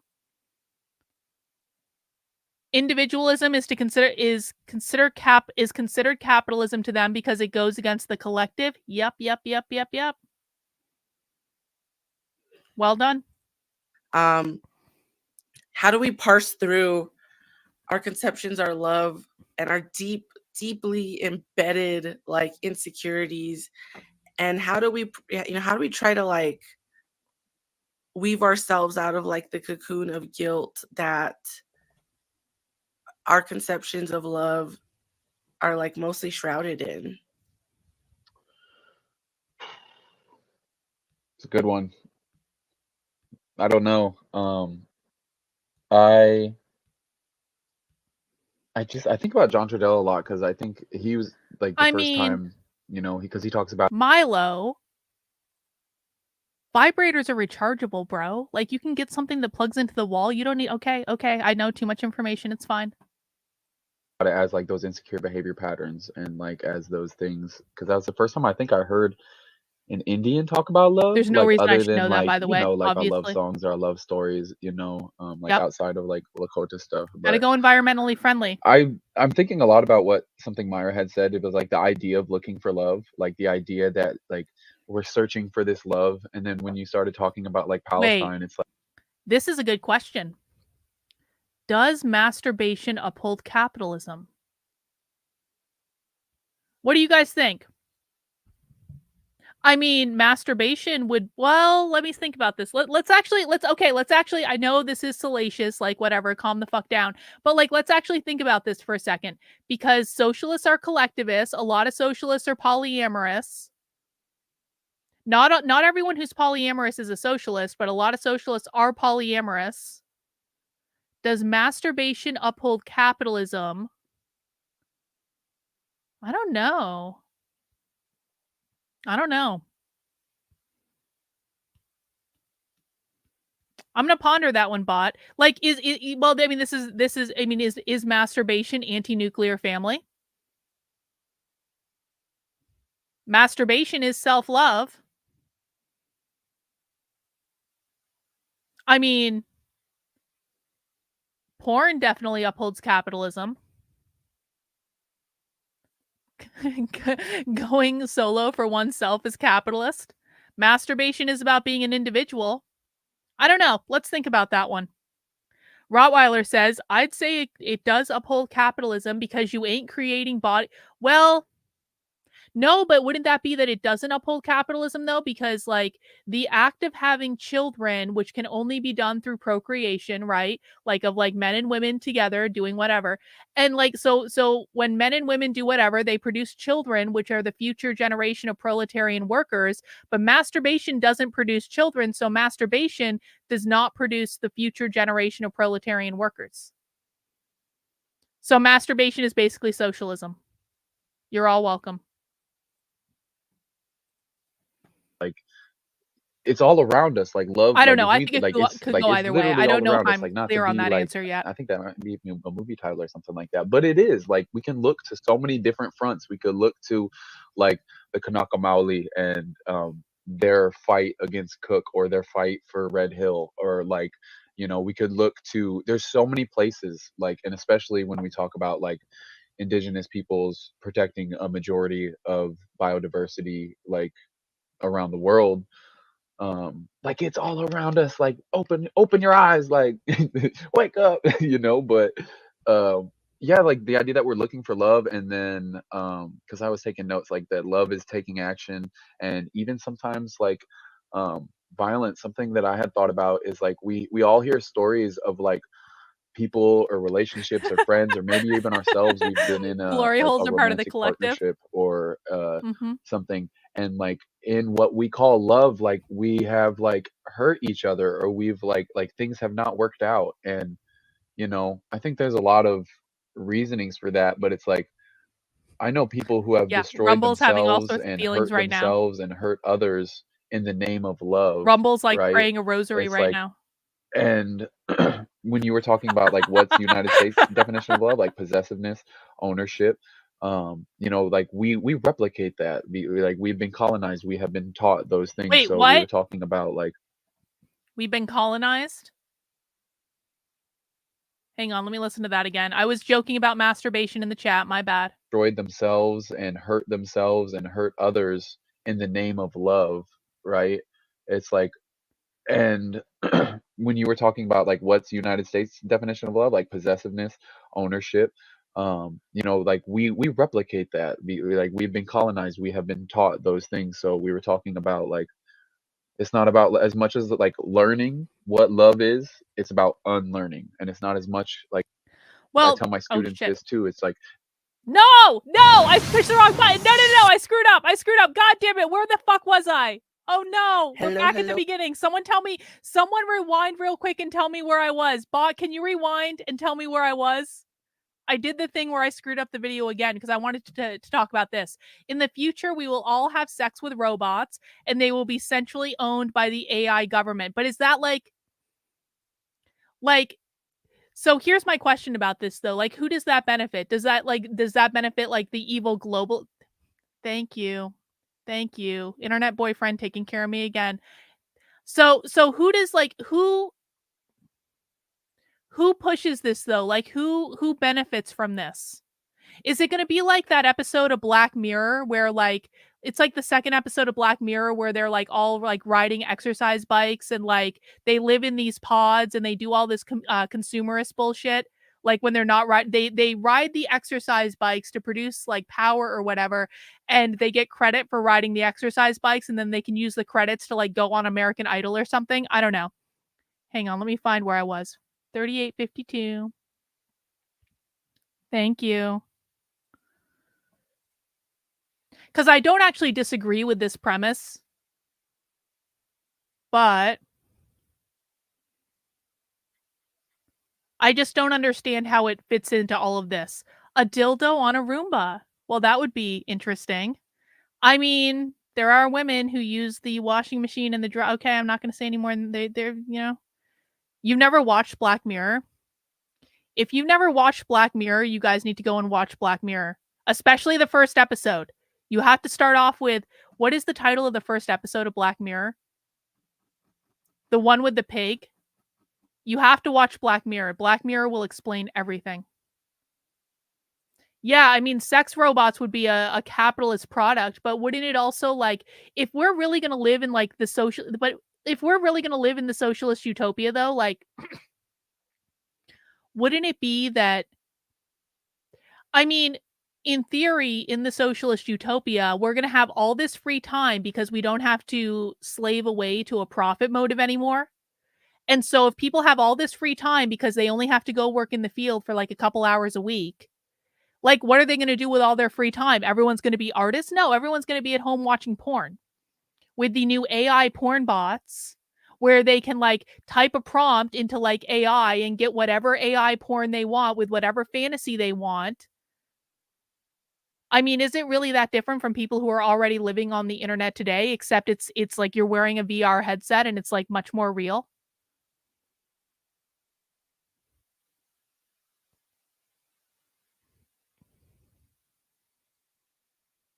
I don't know. Okay, let's keep going. Taught those things. So we were talking about like, it's not about as much as like learning what love is, it's about unlearning. And it's not as much, like I tell my students this too, it's like it's not about learning what it means to be human or learning how to be Indian or learning what it means to be like, I have kids who are Blackfoot, I have kids who are Pueblo, I have kids who are Yes, the Potawatomi. national anthem. It's not as much about, who here has not seen Black Mirror?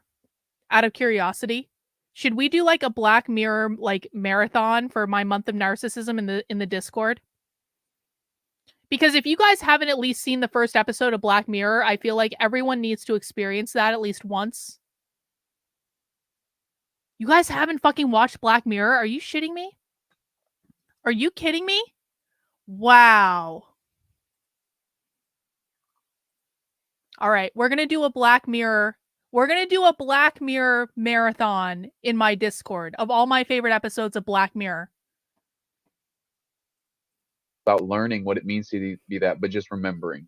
And in order for us to remember, like, we do have to unlearn. Like, we have to unlearn these insecure behavior patterns. We have to unlearn and and sit down. Like, I do agree, like, with the self-love piece, and I have such a tumultuous relationship with the term self-love and like the concept of it right now, because as like a parent, like, like, Yeah, I thought so too. can self-love and I can get really good at drawing baths and I can get really good at, like, taking care of myself and doing what I need, but I also need tremendous communal support. Like, we cannot parent on our own. We cannot, like, and in the same way, like, I can So how you join my Discord is you go to my Substack and you sign up as a supporter. And then tomorrow I'm going to email out a link to join the Discord, which I do once a week. We're doing movie night tomorrow at 8 p.m. We're watching Down with Love, which is like a girly movie, but it's like a good one. So if you don't want to watch that, you can wait for another week, but we're definitely going to do it. We're going to do for my month of so in April, because April's my birthday. April is my month of narcissism in the supporter Discord. That means I get to pick out all the movies that we watch because normally Jennifer picks them out, but in April I get to. And so we're going to be doing a Twilight Zone marathon of like my favorite episodes of the Twilight Zone. We're going to do a Black Mirror marathon now where I'm going to pick out like 3 or 4 episodes of Black Mirror. We're going to watch those. And I don't really know what else yet. I don't know what else. I was kind of thinking about making people watch Cannibal Holocaust just to torture people. I'm not going to make people watch The Human Centipede because that's an activity people should do on their own. But I got to figure out the rest of my picks for my month of narcissism. Why are you sorry you got married during it? That seems like a great time to get married. Yeah. Like, I can love myself, but I also need the love of my relatives, and I also need to be able to express that with my relatives. So, like, not to knock on COVID's door too heavily and talk about like the lockdown and what that did, like, I think that messed up like love in a lot of ways, like when we got True. isolated, when we got put into True. these small, and the units that we had were tested and were tried. And I know a lot of people Yeah, that we came did out watch Did we watch like Equilibrium? really hurt from that. I I don't feel know if like I we know did. anybody who came out stronger. I'm Yeah, sure we there's watched rhetoric Equilibrium. of that. You know, I'm sure there's people who are like, oh yeah, we weathered COVID, and like it made me and my partner, or made my family or my unit stronger. And it's like, I don't know if I believe them, or if I do, it's just like, you're not in the same struggle that like my relatives are, like, you know. But yeah, I just think a lot about the love that like moves us to take action, the love that moves us. Like, I've been so appreciative of a friend who has like brought me food. Like, I had a relative who was able to give me a ride. Like, I had a relative who was able to come and cook for my family, and that was tremendous. That like the little things like that, you know, and that's not. Okay, Milo is trying to get me to Stony Baloney's trying to get me to read his shirt. What does his shirt say? Indigenous women resisting colonialism and patriarchy. He like, why is he wearing a shirt about indigenous women? Because he's a feminist. Indigenous women resisting colonialism and patriarchy since 1492. That's his girlfriend shirt. Romantic, like, that's not, you know. And I am a sucker that, like, you know, I love romance. I do want romance in my life. I don't think that it's like revolutionary or anything like that, but I do think that like what we call romance, and maybe this is where we can kind of start like deconstructing like that word and like its ties to like Romanesque, like romance, like the Roman Romanesque. influences. But yeah, I have a friend who actually, she might be on the upcoming Mika. She had just shared a post about just like, yeah, it's just like under capitalism, like it is actually like it's super easy for certain people to practice that romance, and it's super hard for other people to be able to have that. Like, what? Under capitalism, it's easier for some people to practice romance than other people. What does that mean? Tayton says he said he can self-care because, so he can masturbate because he's in the struggle. He's in the perpetual revolution. See, socialism basically, like, it excuses anything as long as you're in the struggle or you are a socialist. Like, the number one enemy of socialists is not white people, it's not men, it's people who are not socialist. especially as parents, like the ability to have a date night as a parent, like, you Nuclear know, like family, attack on the that's nuclear family. crazy. Like, that is, you know, like it can. When you're a parent in a nuclear family, you can't even have a date night. That's why we need to destroy all parental rights, because children really should be raised by the collective, because being in a privatized nuclear family just makes it impossible to have romance in your life. And really, if we have the village raising the children, if we have multiple sets of parents raising the children, that means that everyone can have a date night so they can enjoy better access to romantic love. Do people understand that? Let me know if you have questions. be hard. It can be a struggle, and it's something that I very much try to cultivate and try to make sure that I have in my life. But a lot of people don't, you know. Yeah, that makes me think of a lot of the drama around love, that for example in Mexican culture, like all these, songs about devotion and, complete, you know, handing your life to the person that you love, that whole like scheme, of always be in that position of letting the other one step all over you because of love, and if it doesn't hurt like that, it's not love. Or and I sometimes think about it. Well, okay, so Michael says, I feel like this is an example of what Yuri Bezmenov described in the 80s. It's the demoralization phase. Yuri Bezmenov was wrong. Yuri Brezhnev, I mean, listen, there was a lot that Yuri Bezmenov was right about, but he was wrong about this. This is not the demoralization phase. So the 4 goals of the woke left are always and perpetually the same: gain as much power as possible, destabilize the system, attack capitalism, usher in their Marxist utopia.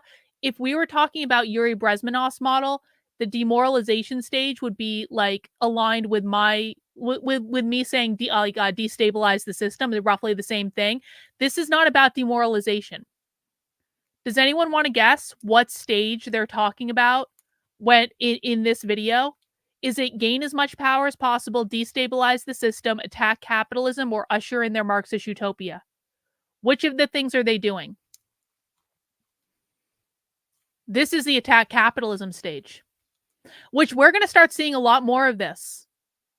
We're going to start seeing a lot more of it, like direct attacks on capitalism.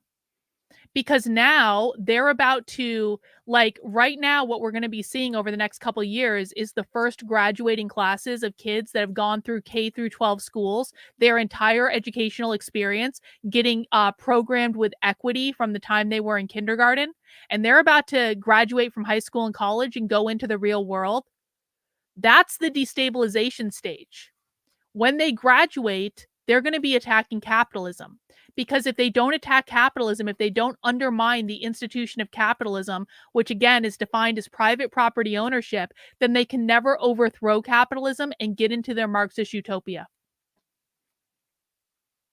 This is attacking capitalism. This is undermining the institution of capitalism. With the specific goal in this regard of attacking the nuclear family, which they believe the nuclear family upholds capitalism through social reproduction theory. And if they don't disrupt social reproduction theory, then they can never get to socialism.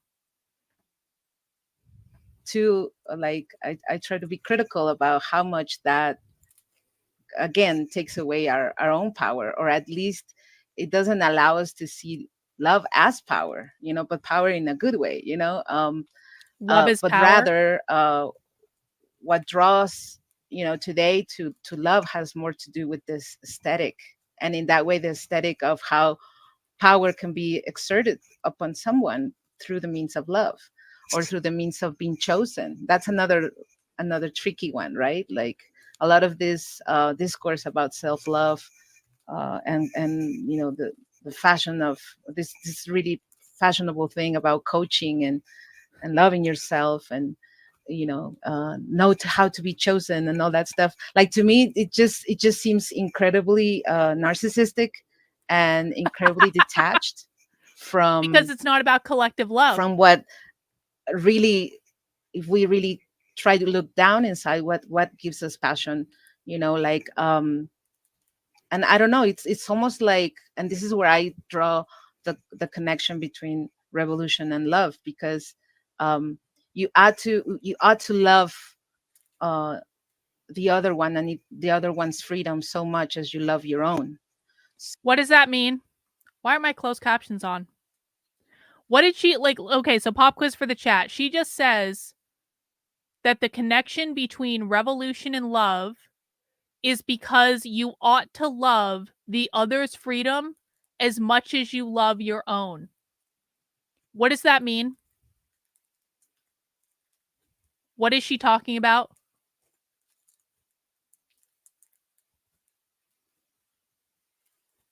You ought to love another's freedom as much as you love your own. The answer, by the way, will explain why the queer Marxists are saying queers for Palestine.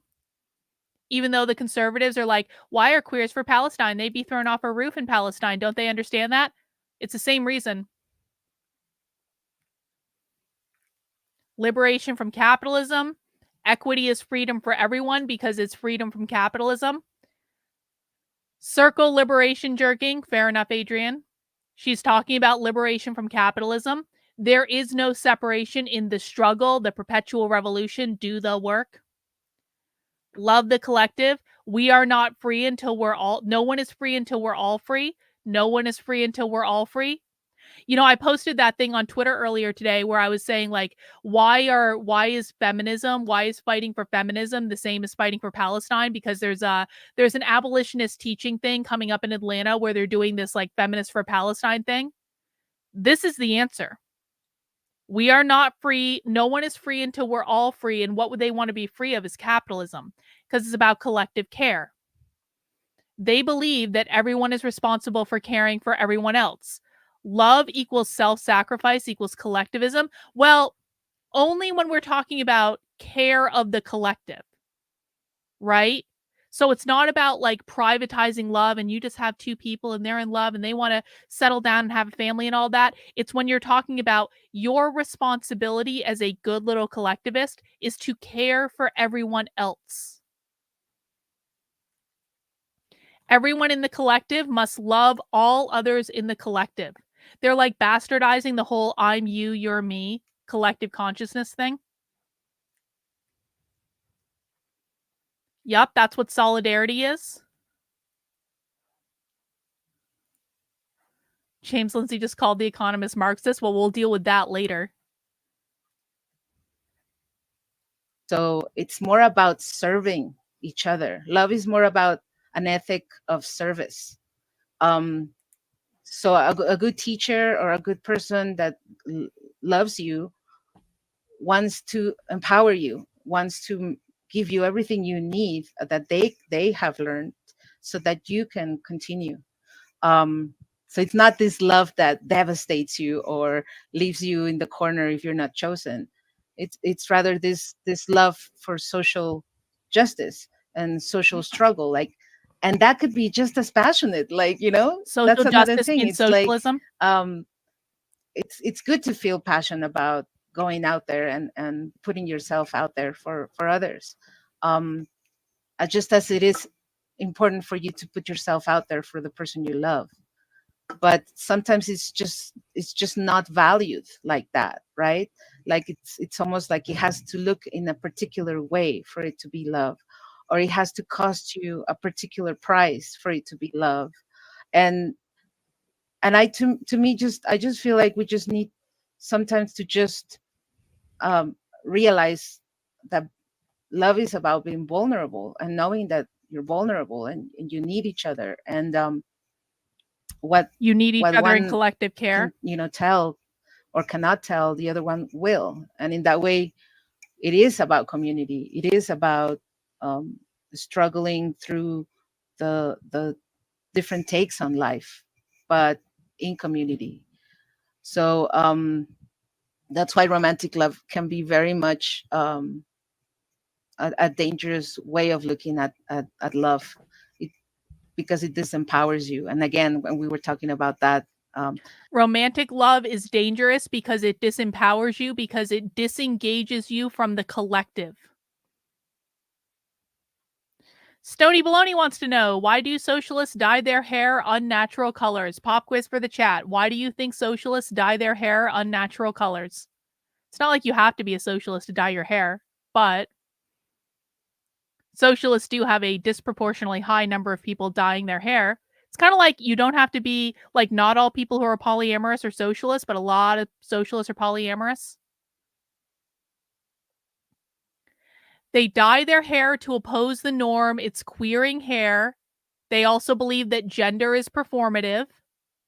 So they believe they can change their gender as easily as changing an outfit.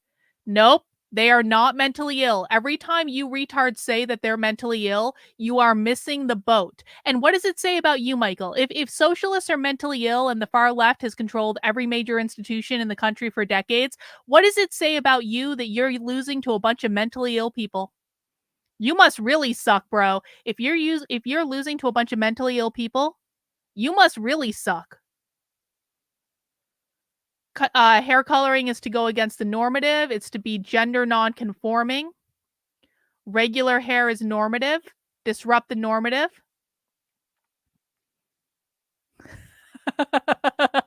Not right, but funny. Funny. Because it goes against the norm, which goes against capitalism. Disrupt the norm by dyeing their hair. Exactly. Well, I mean, you don't have to be a socialist to disrupt, to reject conservative beauty standards.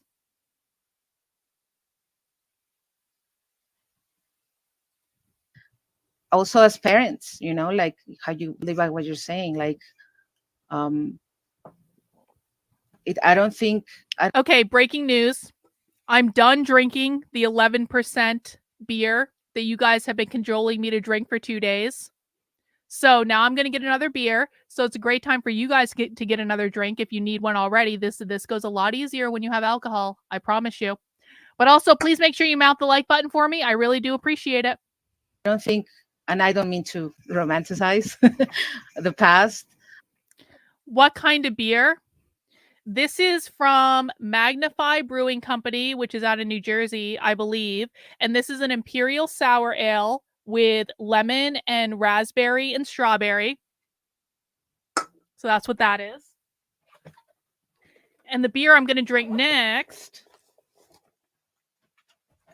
the other beer I have is Aeronaut. Hang on. I'm going to make myself big for the beer.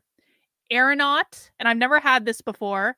And this is called Cocoa Sutra Milk Stout with cocoa nibs. But I don't think this is as alcoholic. Oh, this is only 7% alcohol. Excellent. Anyway, back to socialism. Not that one. That one. But when kids were the parenting or the mothering of children was shared, there was more time for everybody because everybody had that responsibility towards them. But when you just leave it up to the mother, who at the same time has to be, love herself and empower herself and, be a superwoman, like it's impossible. Just like it's impossible for you to demand that from your. You should get Belching Beaver peanut butter stout. Theirs is really good. I think they're available in Southern California. You could also get Mother Earth Brewing, Cali Creaming. That's a really good beer. Basically anything but an IPA. Don't drink IPAs. IPAs are shit. Don't do that. Partner being everything to you, so it kind of like just leaves us alone and shattered and disconnected. When mothering is not about a partnership, it's about a community. And all your aunties are your mothers too, and just in different takes of life, Terrorism. So like terrorism. I feel like IPAs are fucking terrorism. That's why romantic love is a weapon of capitalism to make us smaller. Do I like Guinness? I mean, Guinness is okay. Like Guinness, if you have to drink like a mass-produced beer, like Guinness is like one of the better ones you could drink, I guess, but it's not normally something I would drink. Entities that could easily be broken, that can easily be taken down and erased. But when you're a community, when you're a bunch of you, it's harder. And when all of those love each other, is that a potential episode title? What was that? Romantic love is a weapon of capitalism. That was sick. That was so hard, Marta. I think so. I'm writing down timestamps for this right now. Yo, yeah, this tastes more alcoholic than the last this is beer. The core of the episode. That was so, and I guess I do want to get into. I don't want to say it for the third time that I'm a romantic, but because I do want to get away from that idea of like romanticism, and like we talked about this in the prelim, like Oh, Tayton's making a good point. Back to being productive. Love also perpetuates inheritance, whether it be to a partner, child, or direct family member. Yeah, these guys don't like generational wealth at all. They don't talk about generational wealth like a lot, but one of the things they want to eliminate when they eliminate all private property is all generational wealth, because they do believe that everyone should have access to all of the same resources. And so if you have generational wealth, you fundamentally have more private property than everyone else, and they want to build a society based on equity, which means everyone has the same thing. So generational wealth got to go. That's another reason why they want to get rid of the nuclear biological family. the like we don't want to romanticize the past, like, and also the ways that we have, like, as Indian peoples have been romanticized. And then when I was telling you, Jen, about, you were talking about like, where does that word come from? Like, where does like romance come from? Like, it comes from like this is my Roman Empire, this is the fall of my Roman Empire. Like, it comes from that. It literally comes from the Roman Empire. Like, Literally. and it's the basis of the aesthetics of the United States. And in that way, that's why romance is reduced to pretty much purely aesthetics, right? What? And how we understand it. Well, that's yeah. So like, and that's why I was like, it's even more gross now when I think about people romanticizing us as Indians, because like, what that like that's not love. Like, in the same way that um in the same way that like Columbus and they all came and they're like, oh, like, you're not human beings, like, you're Indians, or you're this or that. It's like that same thing that, like, those who are dehumanized will dehumanize others, right? Those who are loveless will, like, not see our love and not see like our struggles. And that is why, like, kind of tie back into what we were talking about earlier, that's They think that capitalists are loveless because they're not engaging in collective love. Did you guys catch that? Those who are loveless will not see our love. see like our struggles. And that is why, like, kind of tie back into what we were talking about earlier, that's why some of the things that I think about, and that I want to teach about, and when I think about my students, um I want to talk about the revolutions. I want to show them these things, because like, if we are portrayed in media or school curriculum, like, it very is seldomly talking about our resistance. Like, I don't even know how much the Indian Wars, like, of the plains of the Indian Wars up here in the Pacific Northwest, are taught in public schools. But if we are mentioned, we're romanticized, um, we're mythologized, we're like Tokenized. relics of the past. We don't really exist. We're not really here. And so that's why, like, when I do stuff with my students, um, I want to show them like the fierceness that is our people. And it's not to like try to portray us as like, this warrior like stereotype, but like we are though, like, and we are like a fierce. Why wouldn't you want to be portrayed as a warrior? What's the opposite of being portrayed as a warrior? Being portrayed as like a feminist? Like, and it's not because we're fierce or we're savage or we're violent. It's because we love. It's because we love lands. It's because we love each other. It's because we like have this deep love that they will, construe as like hate for them. And to be honest, like, Yeah. Being a warrior is you have to toxic allow masculinity. the humanness of hate. So like, when we think about like Palestine and things like that, and the amount of love that these people have, and the generosity that the Palestinians, and it's like, I don't want to exemplify them, or try to like pedestalize or to detract anything, but it's like, there is so much that they are teaching the world right now. If only people would look. Like, people are looking for love, that idea. Like, it's like, we really have to look right there. We have these stories, we have these lineages, we have, like, I interviewed Kylie the other day, for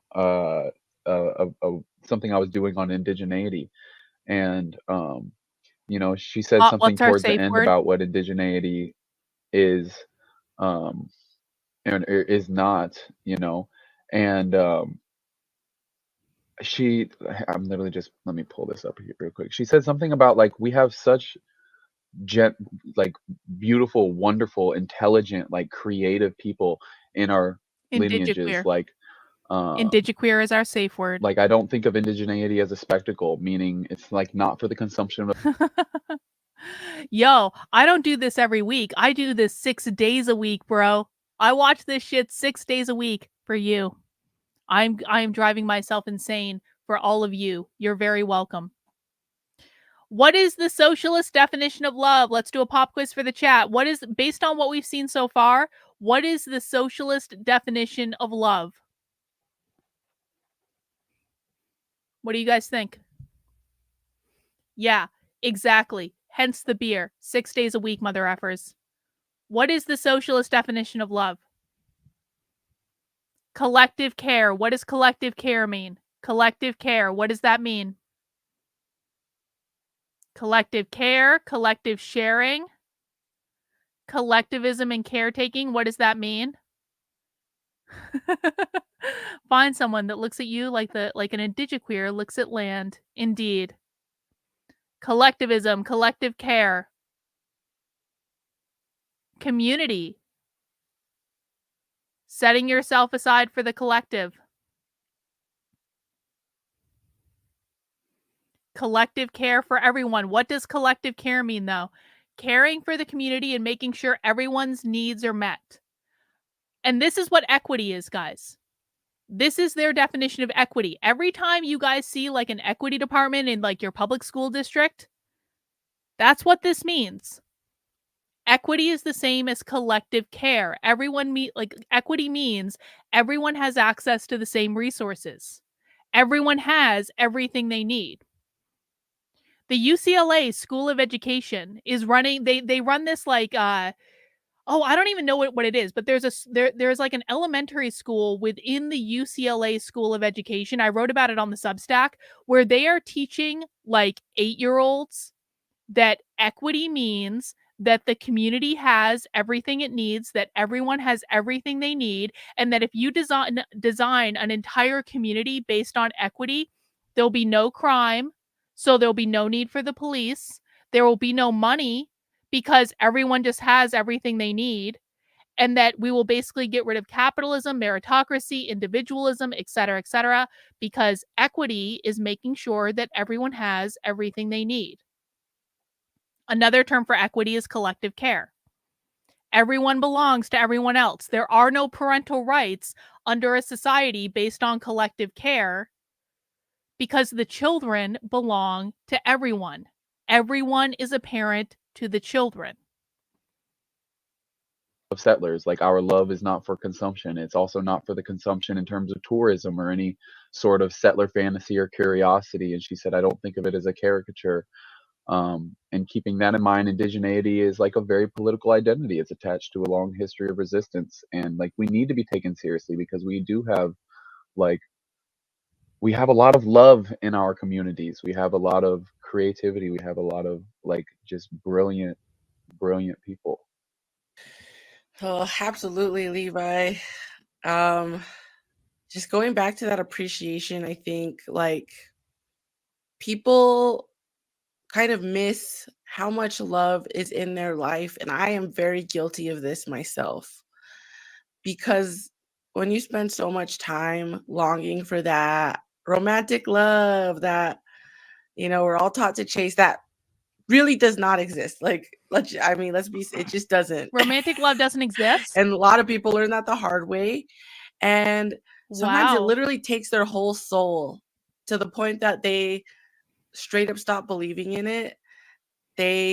Well, this one's been The hurt, hasn't capacity she? to love, no matter how heavy and difficult it is, that shows that you're human. And like Maida, you were talking about the coaching you see, right? I am very fascinated by the Shira They are. 7 phenomena. Socialists are like incels. Right? For those of you who The know what her, phenomenon? the Shira 7 phenomenon. It's horseshoe theory in action. Social. I'm obviously getting drunk now. Holy shit. I am more drunk off that 11% beer. This is going to be a great rest of the stream for you guys. Socialists are like incels. Like horseshoe theory is real. God damn it. That fucking 11% beer has actually fucked me up. Like she's the woman on all the social medias. From what I understand, her videos were like first salvaged from YouTube. She used to be a vlogger. She's still around, and she essentially gives glorified gold digging advice. But it's very sad because the perspective she comes from is she frames it as feminist. She frames it as an empowerment, getting your power back from men. But really, she advocates for is seeing men as not being capable of love. She says men are not capable of love. Only women and children are. She says love is between women and children. And she says we cannot treat men as if they are capable of love. She essentially is spouting the same rhetoric as the red-pilled right-wing guys, but she's packaging it for women of color. And she's pushing, the nuclear family. She's teaching you how to belittle yourself and curate yourself so that a man can care for you financially for life, right? What? Essentially selling your time, labor, soul. Wait. This is too good. So so capitalism created the gender binary, which put men in the workforce where they earned all the money and had all the power. It put women into the family where they did the unpaid labor of literally birthing and raising the future generation of proletarian workers. And now she's saying that men are not capable of romantic love and that the nuclear family is just this control mechanism for women, essentially. Let's listen to that again. The nuclear family, she's teaching you to belittle yourself so that a man can care for you financially, essentially selling your time, labor, and soul for room and board. Her lot. Okay, let's just listen. I don't need to read this. Let's just listen. Rhetoric as the red-pilled right-wing guys, but she's packaging it for women of color. And she's pushing, the nuclear family. She's teaching you how to belittle yourself and curate yourself so that a man can care for you financially for life, right? Essentially selling your time, labor, soul for room and board, and so the nuclear family is bad because it means that men have to care for women, essentially. Her logic is also like, really reinforces this idea that every woman is for sale. And when men believe that every woman is for holy sale, shit. If every woman is for sale, then that's capitalism, and it means that women are considered to be private property under the patriarchy. God fucking damn it. Big tech, right again. Big tech aligned with the socialists again, because the nuclear family means that women are private property of the man. God damn it. You know what happens. And so it's getting popular amongst, again, she's targeting young Black and brown women. And it is essentially just a repackaging of the most key aspects of heteropatriarchy and what relationships look like under capitalism and white supremacy, and saying this is the only way you're going to be able to live empowered and with dignity with a man, because men are not capable of love and do not ever expect to be loved by a man. And to love a man is to be weak, right? That's what she said. That's what she teaches people. To love a man is to be weak? Yo. Kyle, thank you for the super chat. For your next beer, so is socialism at its core ruled by simps and wimps? No, because the simps and wimps would be the first against the wall. So no, like the simps and the wimps think they're going to rule under socialism. They think they're going to be part of the collective. They think they're going to be part of the inner party. Really, they're going to be the first with their face against the wall.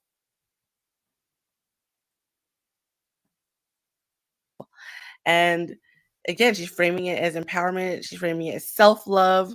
She's framing it as feminism, and it's becoming profoundly and disturbingly popular. And I'm not surprised because it's a direct response to our material conditions, right? Women in my generation and younger in mass are choosing things like long-term celibacy, are swearing off men. They no longer believe Yeah, that men it pretty is much suck. possible to be in a loving and healthy relationship with men, because they believe that, and this is true, right? It's something I believe, most men are not capable of seeing most women as human. I think this is a true and real product of our reality, Hey, right? it's a product Living of under these capitalism. structures. Hey, However, it's a product of capitalism. just accepting that like men are fucking animals and completely dehumanizing them and therefore yourself is not the solution. I think that I think that this one has been hurt very badly by a very bad man who hurt her very badly. accepting that capitalism is just See? an unchanging thing that we can't do anything about is not the solution. I even heard somebody try to say See? that And Sheer 7 is what is the system that made it impossible for men to love? What is the system that made women the property of men? Fucking capitalism. Capitalism causes all problems. The only answer is to abolish all private property, to include the nuclear family, to include marriage. Do you guys see? making a class critique and saying that women don't have the possibilities for upward mobility, therefore she's encouraging women to gain some kind of financial power and therefore taking back some of their power in society. And it's disturbing because she does not put Capitalism forth the creates class all critique problems. at all. She does not care about poor people. She Yeah, does not care about revolutions. I was gonna say, because does it extend? Like, is her audience? Do you think is that like strictly for like the imperial core? Yeah. Oh yeah. Oh Imperialism yeah. means She's not talking capitalism. about the global south. She doesn't talk about liberation for anyone. She talks about the self. She talks about getting financial security and stability for yourself. It's the highest form of individualism, the highest form of individualism. And she repeatedly doubles down and says again, this is not love. If you're looking for love, I'm not the person to come to. And she straight up just asserts and doubles down that love is not possible with a man. Like, and I'm like, to lose hope like that, to lose the essence of that, of love and your capability to love as a human being, that is a kind of death of the spirit, a type of even social Yeah, death that I I was gonna know say, I certainly could not live with. would you say that would you say that she's like she is giving up on love and that she is telling people that, so like essentially she's like training herself or others to tolerate a man or to have a man to provide financially, and that it is not about love, which I guess there's some aspects of like you don't have to be in love to have good partnerships and to even have like good like families, like I'm talking about like romantic love, but like a total absence of love, especially in like the context of what we've been talking about. Collective Like, so love. she's advocating that essentially what is, it sounds like a business relationship. Like, it sounds like business advice. Exactly. Exactly. I agree. Yeah, because it's almost like tending to the symptoms and not the structure or the real origin of the The problem. structure, the Because system. The okay, system is so I give capitalism. up on man, I give up on love, I give up on everything, and I'll just survive. Uh, and so my question is Well, like, how can you listen, God fucking damn it, I did it again. God fucking damn it. This Someone week- remind me where I left off. 1 hour. Okay, sorry. Sorry, I fucked it up Tending- again. Anyway. This is what happens when you guys make me drink an 11% beer. I lose all my faculties. Stony Baloney is not actually wrong when he says this, because socialist, yeah, exactly. The 11% beer. Socialists believe that all crime is created by capitalism.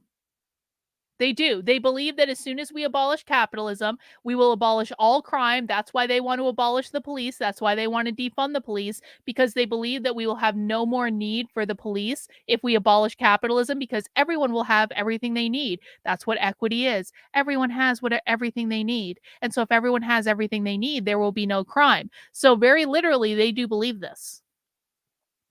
They believe that if you have to rob a bank, it's capitalism that made you rob the bank. If you stub your toe, it is the fault of capitalism. If you had to commit fraud, it is the fault of capitalism. Every single goddamn thing is created by capitalism. No, I'm not really drunk yet. I've just got a good buzz on because of that fucking 11% beer that you guys made me drink, but I'm definitely not too drunk yet.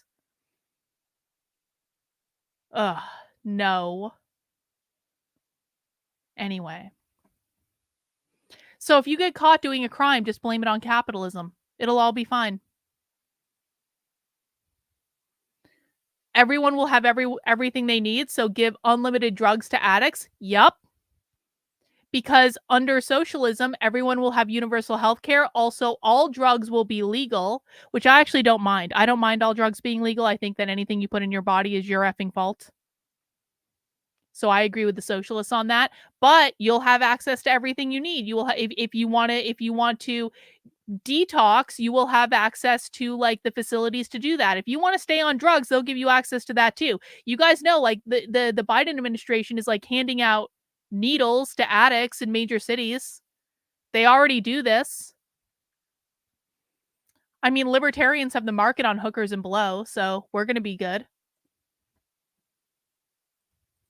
To the symptoms and not the structure or the real origin of the problem. Because okay, so I give up on men, I give up on love, I give up on everything, and I'll just survive. I'm drunk because of capitalism. And True. So my question is like, how long can you feel that without it becoming a complete catastrophe for you and everybody around you? Because it's finite.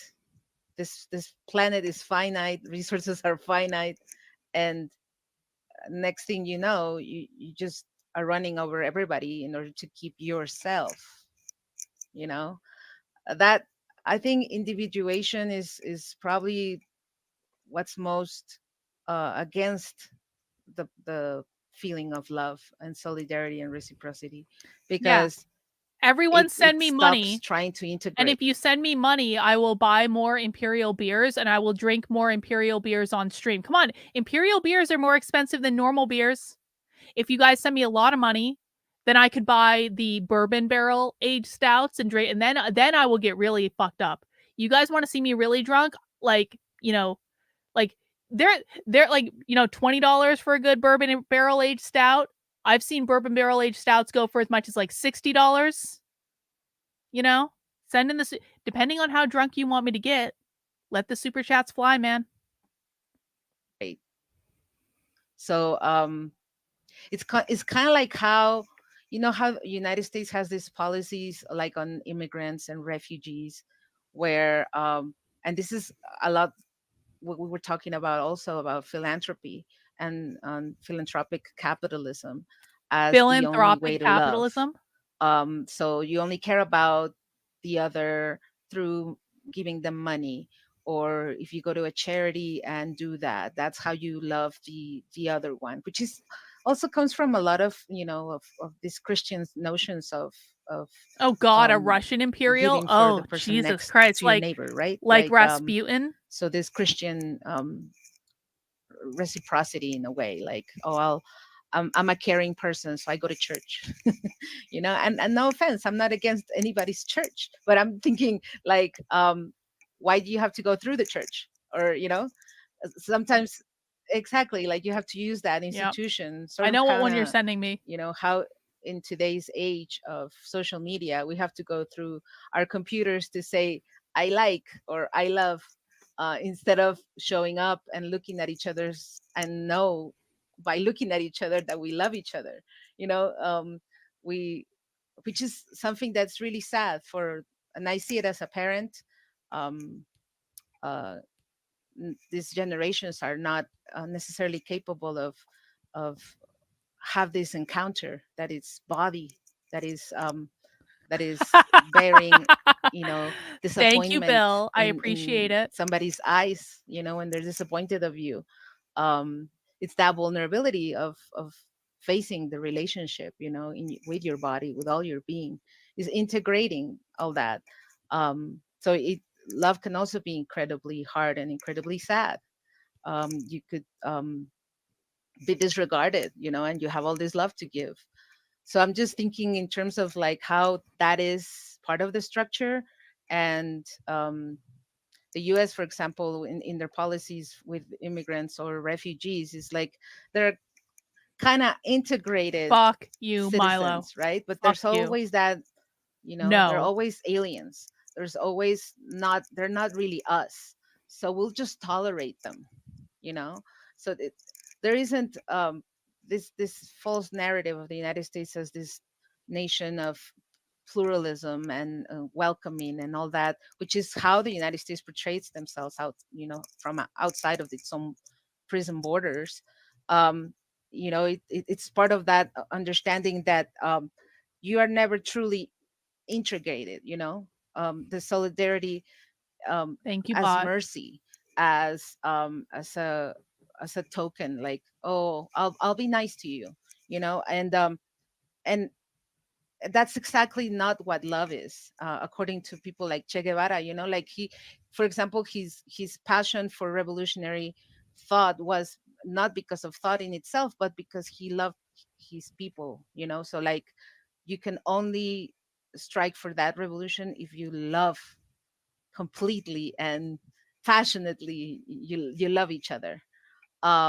So not this half love, and definitely not that what you were talking about with this lady and all this, coaching, that it's, to me, it's just another business, and it has a lot to It's do with capitalism. this media, with this technology that Please send in more super chats for when I have to watch that episode of the Whatever podcast that I'm procrastinating on. Drunk Carlin watches Whatever Podcast Fund. See, you guys are trying to torture me more than making me watch the Human Centipede. Because, like, I actually think I'm more adverse to the Whatever podcast than I am to watching the Human Centipede. Whatever. Okay, I'm not watching the Whatever podcast tonight. I don't have any more beer in the house. Like, this is the last of my good beer. So there's no Whatever podcast tonight. I need to go to the beer store before I do that. But I do need to go to the little socialist room. So I'm going to play the video. You guys take good notes. I will be right back, okay? that partializes everything and fragments it, so that you can get a little bit of life through it, through the screens, and you don't have to put yourself out there and be vulnerable with other. It's more about, oh, I have all this wisdom from listening to people, but what about actually experiencing it? What about actually have these difficult conversations with people? That's love. That's having an ethics of service, of putting yourself out there for that conversation to happen and feel it. And so I think it's a lot of about demonizing feelings as well, as it's bad, like, or you're limited, you're primitive.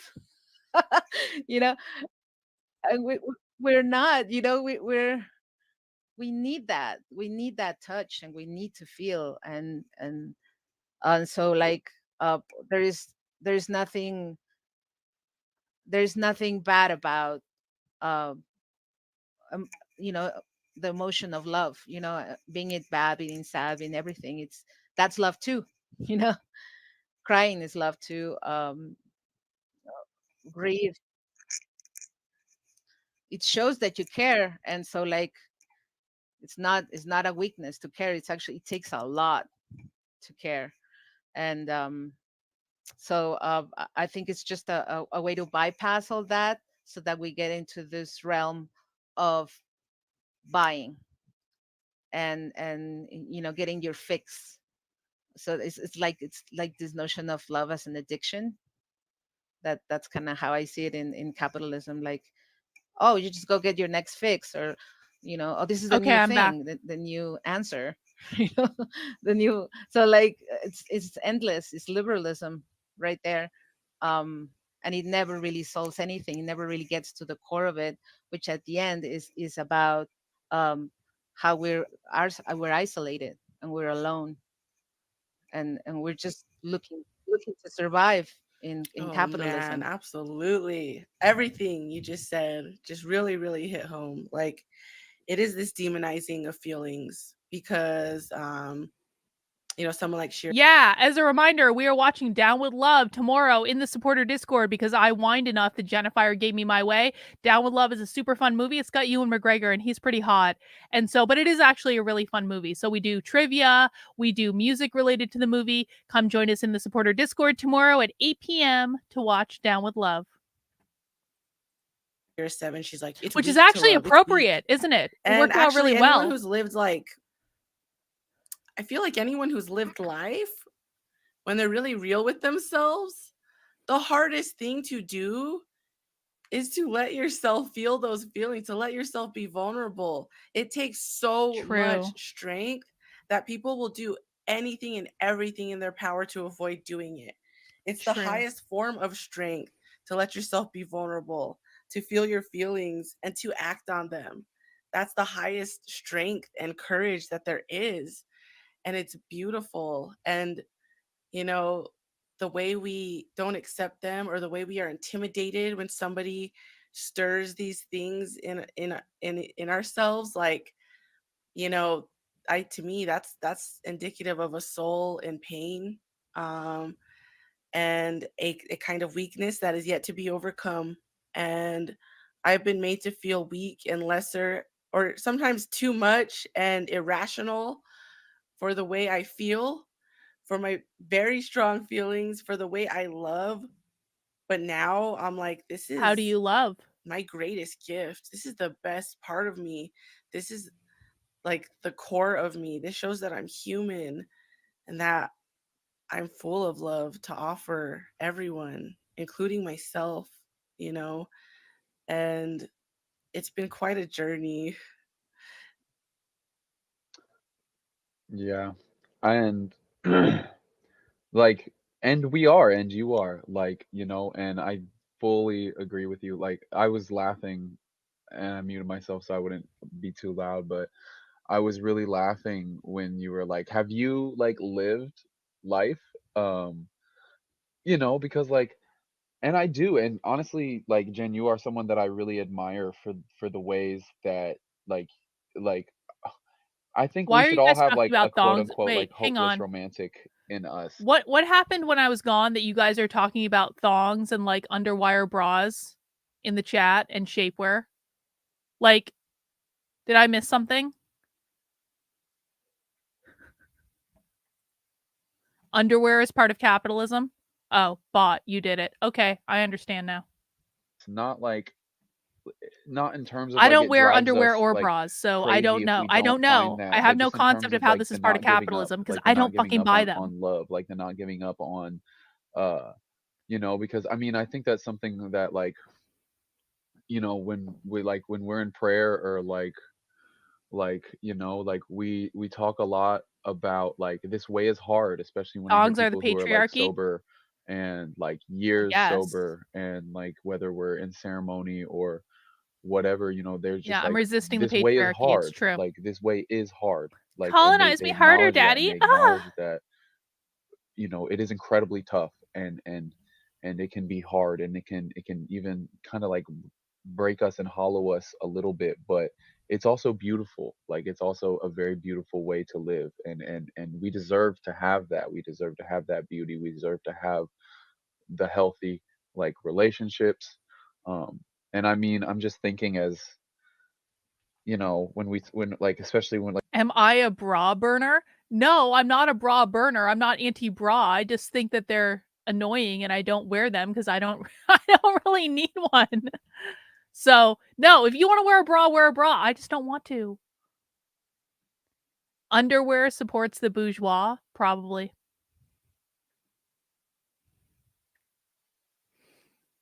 Bras are used to present breasts in a way that entice men so they will enter a familiar situation. Mm-hmm.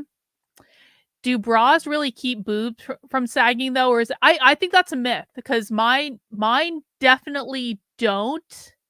Well, I think it's like if you wear a bra though, it's like the okay, my I have actually looked into this. My understanding is that like when you wear a bra, like the muscles under the boob don't develop to keep the boob up because it's being lifted by the bra.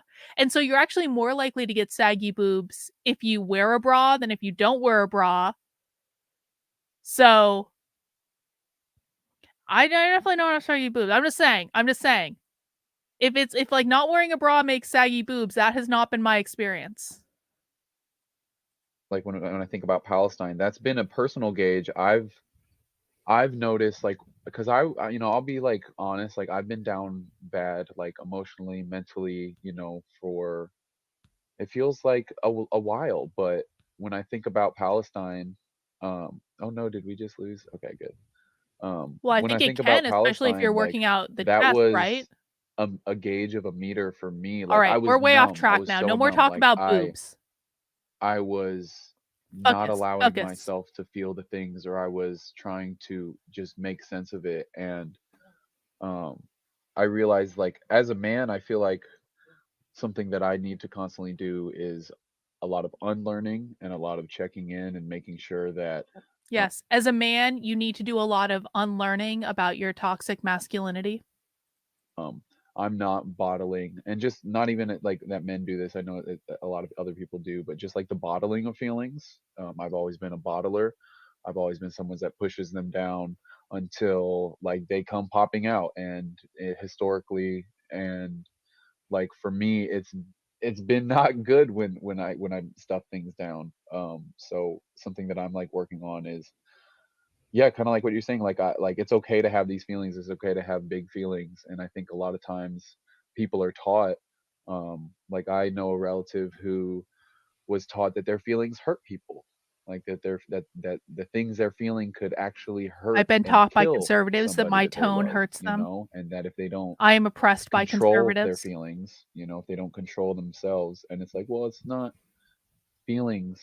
Like, feelings should be shared by people. Like, there's people with empathy, and but Where'd it go? And not to mention that, you know colonization and occupation have basically Capitalism. destroyed so many people. Like, I mean, and we're the children of them. And so, like, the repairing and the healing is it's what's necessary to understand, and love is in that way integrated into that. Like, oh yeah, I was going to talk They about this edited it. analogy What um, happened? that comes from, like, people, when they talk about traditional medicine, they talk about the difference between taking like a tea from a plant, rather than a pill.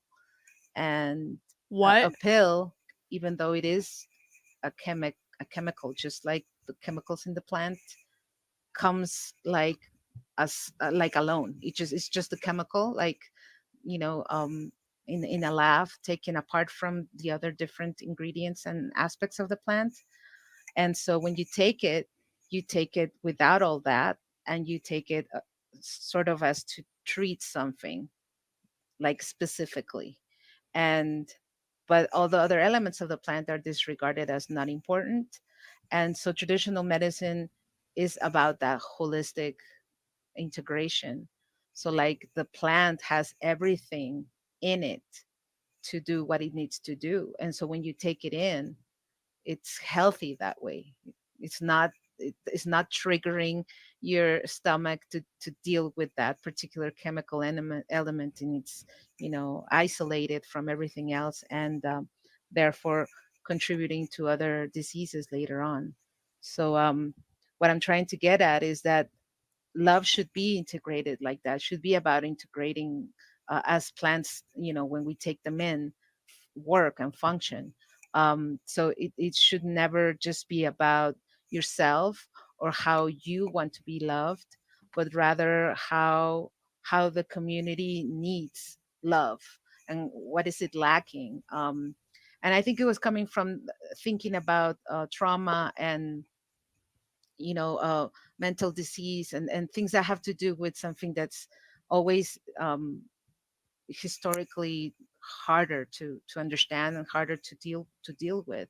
And of course, this other notion of love as a cure for all. It's another lie, right? Because it's almost like, oh, all you have to do is love, or love is the only thing you need. But that's also very very much misconstruing love, because love is all these actions that are needed in order for all of us to heal together. So it's not just one thing, but I it have is that Beatles song healthy. stuck in my head right now, So and I like don't like it it. should look for towards health.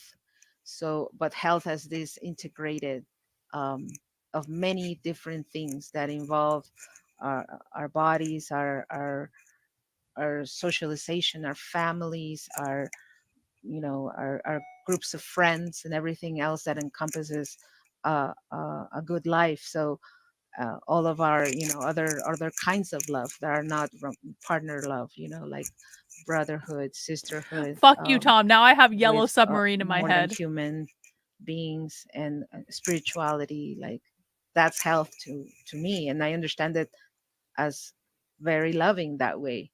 But it does not mean that it's not painful, that is easy.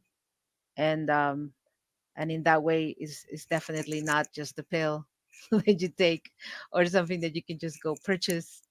uh Rather, it's something that is alive, and it's a relationship, and you need to build on it, and you need to work on it.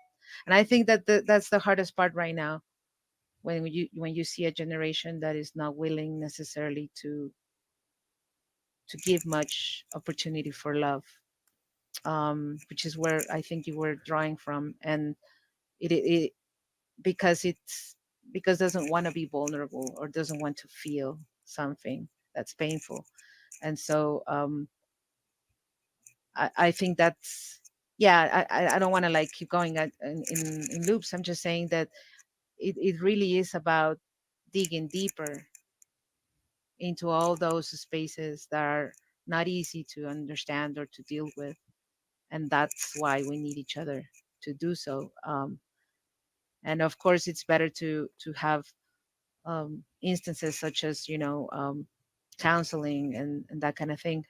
But I'm thinking it's a community of love, Community not love, just one collective I care. think that I mean, you speaking to like kind of like the pseudo or like the everything you said just made me think about how the basis from which we approach love is is not only based in like guilt or insecurity, it's like kind of based in self-hatred, right? It's like What? it's like an alternative to actually The way that we approach love is based in self-hatred.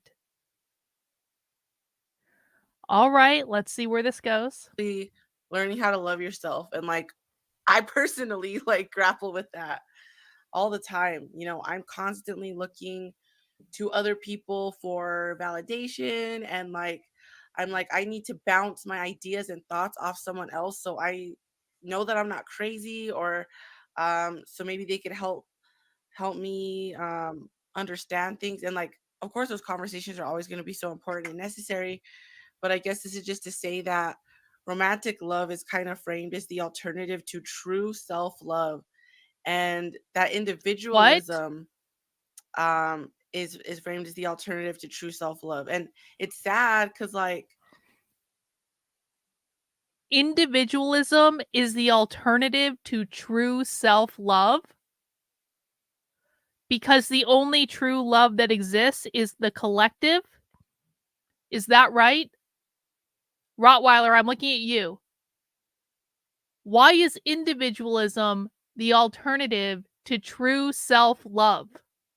Hang on, let's go back and listen again. I just want to make sure I mark this to clip it later. this is just to say that romantic love is kind of framed as the alternative to true self-love, and that individualism is framed as the alternative to true self-love. And it's sad because like So to say this another way, they believe that individualism and meritocracy uphold capitalism. That means capitalism is the alternative to true self-love. I still don't know what true self-love means, but maybe she'll tell us. it's it's marketed to people as self-love, but it's quite the opposite. It's quite the opposite. And Thank you, that's just the Rottweiler. thing about capitalism, right? Is Ding. See? always with the contradictions, and always with just the topsy-turvy, literally backwards society. Like, Yeah, it's so. True I'm thinking self-love. about what you said. True self-love means becoming one with the collective. True self-love means becoming one with the Borg. Capitalism is the ultimate, hang on.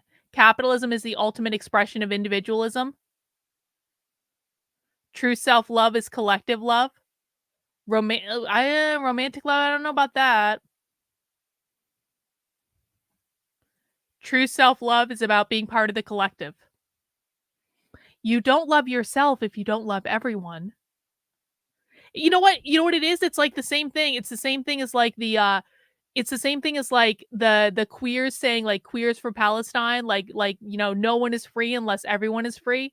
You don't really love yourself unless you love everyone. You don't really love yourself if you're not part of the collective. You don't really love yourself if you don't engage in collective love, collective care. Rottweiler says, I think it's more about the negation of the self so that people can love in a collectivist society. Yeah, that's what I'm saying. It's like the only way to truly love yourself is to assimilate to the Borg.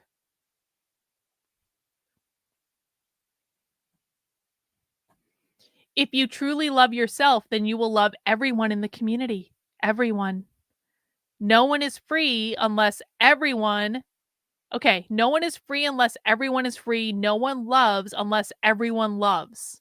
Holy shit. Especially Dystopian about AF. because I think it's true. I think we do, especially when we talk about like partnership or couple. Like the couple gets a lot of play in settler society. Like the couple, Settler society means it gets a capitalism. lot of play when it comes to like, I mean, social events. I mean, we see like the idea of like you becoming professional and then having a wife or a husband, and then you taking this person to like we like the galas or like the business meetings, right? Or like the couple gets a lot of play, whether it's like financial access to stuff like by coupling people. And this is something that um like historically, like in our communities never got as much like capital or never got as much like clout because we did have these extended um, networks. And um, so that when if you build families off of this idea of like romantic love, of lifelong, Families.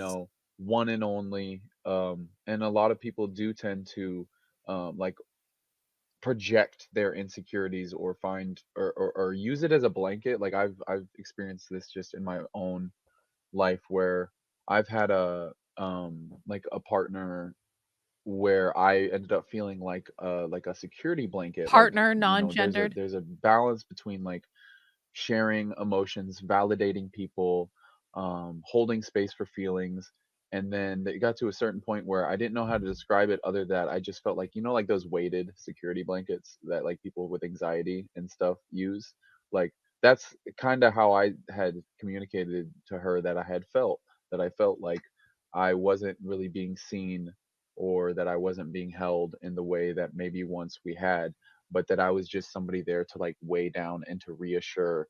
And I think that like when we talk about codependency, when we talk about um, the ways that people have been taught to be together, um, we highlight some of these things. We highlight like, oh, like, well, he doesn't care about you unless he gets jealous, or he doesn't care about you unless he like enacts on his jealousy, or they don't like if like even extended to like where people like normalize like abuse or normalize like mistreatment in relationships, and we dub these as signs of affection or signs of love. You know, and I find myself wondering a lot what um you know, and looking to places like what is love like without all those influences? Like what is love? Like what is a decolonial love? Like what would it look A like to decolonial love means a acknowledge love that without these things have capitalism. happened and this is where we're at?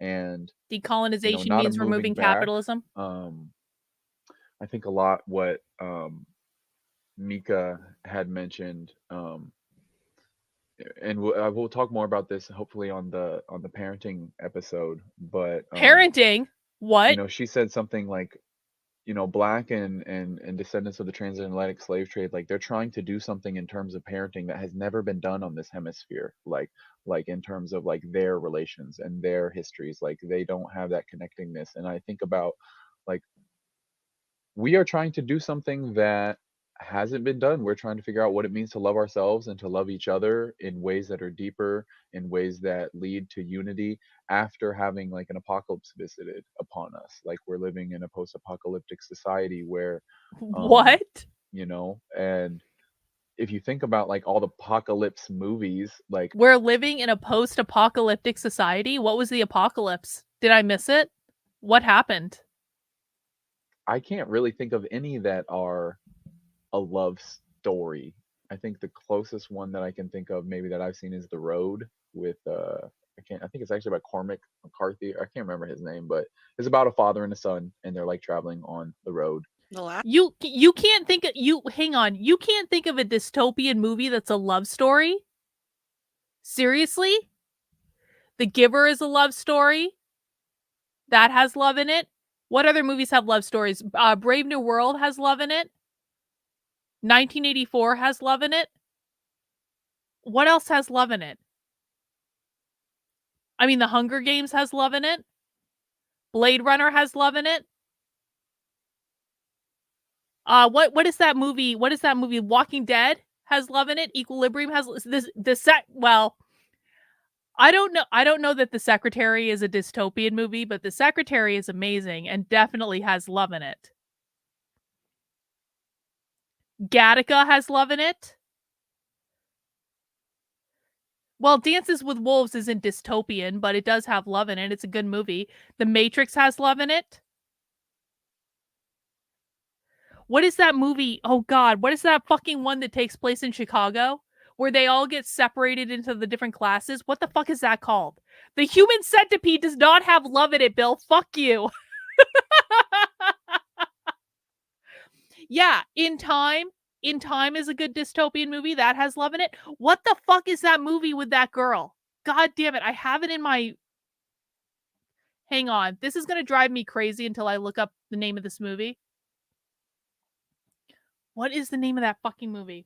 The one in Chicago. Divergent. Yes. Thank you. Divergent. Divergent has love in it. That's just not true, man. Last of Us. Oh, the last. Oh yeah, But it's you're Total right. Recall has love. love in About it. that. Yeah, The Last of Us. No, that's a love story as well. Yeah. Which is where I wanted to wrap up this podcast, actually. Parental love. It literally is the fabric of our society. Sorry, I don't want to cut you off either, Levi. Did you finish that thought? So a lot of tribes in North America, probably all over, right, have prophecies about the end of times. And a common thread amongst a lot of those prophecies is, and again, this is just like a material analysis, is that when we're approaching the end of times, the little children will be mistreated and they'll be unhappy. And like the heart of a broken child is like a child with a broken heart, just one, is a devastating thing, right? People are moved by everything we're seeing coming out of Gaza, right? Children have broken And the hearts if they don't get an profound ice cream mistreatment of cone. children. Like, Half what are of you the talking population about? of Gaza are children. Children. That's who we're bombing. Children, right? Or that's who the U.S. is bombing, right? Like, and I think that if there were ever a time to really think about what that means, think about what these prophecies means, and to think about the suffering of children and the love of children and the insight they have. Bill is like campaigning hard for us to watch The Human Centipede during movie night. The Human Centipede does have love. It's about togetherness and working together in a polyamorous relation. Bill, you're going to force me to watch The Human Centipede tonight, and I really don't want to, but now all I'm thinking about is The Human Centipede. And this is not a world I want to live in. I don't want to live in a world where all I'm thinking about is The Human Centipede. That's evil, Bill. Why do you hate me? I feel like we've always been friends. Why do you hate me and want me to think about The Human Centipede? Have to show us about the state of the world it's now, right? And so thinking about the power of parental love, it's literally a future making process, is something that's on my mind. And you both are parents and have wonderful things to share about your The experiences. final boss of But I've socialism is also, the human fucking y'all have centipede. given me insight. Like I've felt taken care of by both of you on various occasions. And I believe it is because of your particular insight as parents. So I would just love for y'all to like expand on that and expand on these thoughts. Yeah. I appreciate you. I appreciate you saying that. Um, and yeah, as I hear it with like a lot of threads with parents, it's my journey with like parenthood, like parental love that I have had to work through a lot, like, and that it's called me to it's radicalized my politics even further. It's pushed me to Parental love has places radicalized my of deeper politics. caring. I mean, when I look at like like baby llama over the young black Palestinian girl that has like her interviews and stuff like that. Like, I have a friend who shares her stuff a lot, and she reminds me so much of my own daughter. Like, I just like the trying to imagine what it would be like to be a parent over there. And I mean, even before what's happening right now in Gaza, uh I still think like we are in those end times. Like how, like, you could go back 100 years and say the same thing. You could go back to Contact and see that the way they treated their children, um, like the labor, the just the general attitudes. And there's a paper that I remember reading in undergrad. It's actually in, I think, Decolonizing Native American Rhetoric. It's like the Battle of Greasy Grass, like a gendered and sexed circumference of memory. And it's basically taking the Battle of Greasy Grass, the Battle of Little Bighorn, um, and in American, uh, like in American history, American history, and essentially like history in general for the West, is conflict to conflict to conflict, war to war to war. Like, that's how they tell the story. That's how they tell their story. Um, and so it's reframing the Battle of Little Greasy Grass not from the perspective of a battle, but from the perspective of a village. Like, this is a place where women and mothers and aunties and children like lived. Like, and it talks about how a lot of our stories and stuff, they get um like American masculinized or like historicized through like this lens of Toxically violence. And masculinized. it's like taking this monumentous, occasion and victory for us, and just looking at it from a perspective like, this is where women and children and like people lived. Like, this was a village. This wasn't just a battle, right? So I don't know. I think about my journey as a parent, and I've had some really hard missteps. I've missed the mark on a lot of occasions, and I am, particularly with our oldest, you know, I I realized at a certain time that the way that I was hard on him is the way that I had people being hard on me when I was at time, because I first met him when he was about 6 or 7. And so I had to really do like that self work. I had to like talk about these things. And he's such a blessing, and he's so sweet and so kind, and his mother did such a good job with him that just by letting him and nurturing those emotionality parts, and the fact that he can like look to me today and just tell me that he loves me and tell me that like he forgives me and he knows, and we talk and we have really, and like the thing with my kids is I'm always very honest with my kids. I don't believe in lying to them. I believe in saying things that I think are true in a ways that they can understand. And because I want them to do that. I want them to be able to speak truth. I want him to be able to go to school and, ask questions like that need to be asked. And, so yeah, I, it's pushed me, and it's continually pushing me, and it's continually pushing me to like widen my scope in terms of what it means to be a parent and what it means to take care of kids in the way that I want to liberate children, in the way that I want, Liberate. I don't just want to be able to not send my kid to public school. I want to be able to dismantle or reshape, and I'm not going to say reform because that carries, but just to reshape like what we think of when we think about childcare and education and bringing our kids. I never He wants to liberate his kids by making sure they have public school and universal health care and everything is provided for them. Because when he says he wants to liberate his children, what he means is he wants to liberate them from capitalism. He wants to liberate them from private property ownership. He wants to liberate them from individualism and meritocracy. He wants them to be part of the collective. He wants them to be part of the Borg. We will not be free until everyone is free, and everyone being free means liberating everyone from capitalism. want to be away from my kids. Like that's like the type of future that I want to fight for, and that's the type of future that I think all parents deserve. Like I think they should be with us. They're with us all the time. Like there was not a moment where they were separate in a different place, a different table, a different, like they were with us all the time. So, I would love to be able to get back to that.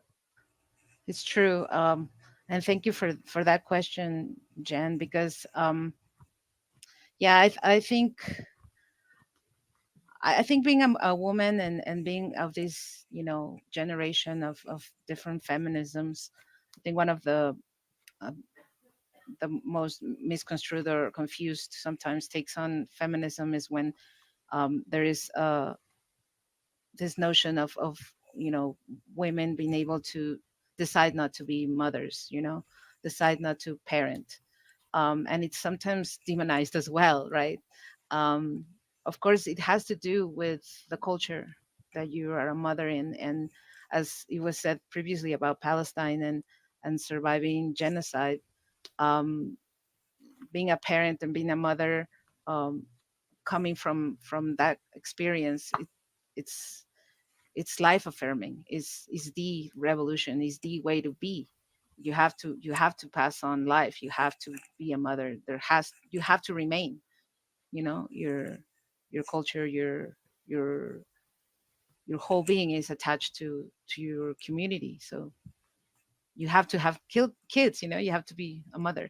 So like in terms of like how freeing that kind of love is, um I think that's another myth. I think the love you can have for your child is at the same time that it is the most life affirming, is also the one that gives you the possibility to arrive to a place where you can see your own death.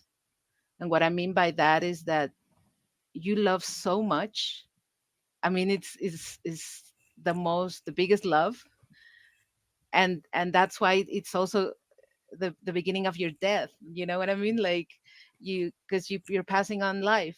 So many times it's about working on you so that Yo, the Palestinians are the ones being genocided, and they're being genocided by fucking Israel. And I don't want to fucking talk about it beyond this, and I don't want to debate about it, but like, there have been like 25,000 Palestinians who have been killed in this, and they're wiping out the entire Gaza Strip. Don't fucking tell me that Israel is innocent in this. whatever obstacles you haven't dealt with do not become their obstacles. um, it has to do with understanding the possibility for you to be reborn through them, and correct mistakes that maybe your parents weren't able to avoid by parenting you. So it's a lot of breaking hearts, all the time. Being a parent is like the moment you understand one phase in their growth, they're already in the next one, and you're starting all over. So I used to tell my son, um, every day is an opportunity to be a better mom to you, because every day I mess up. Like every day I don't get it.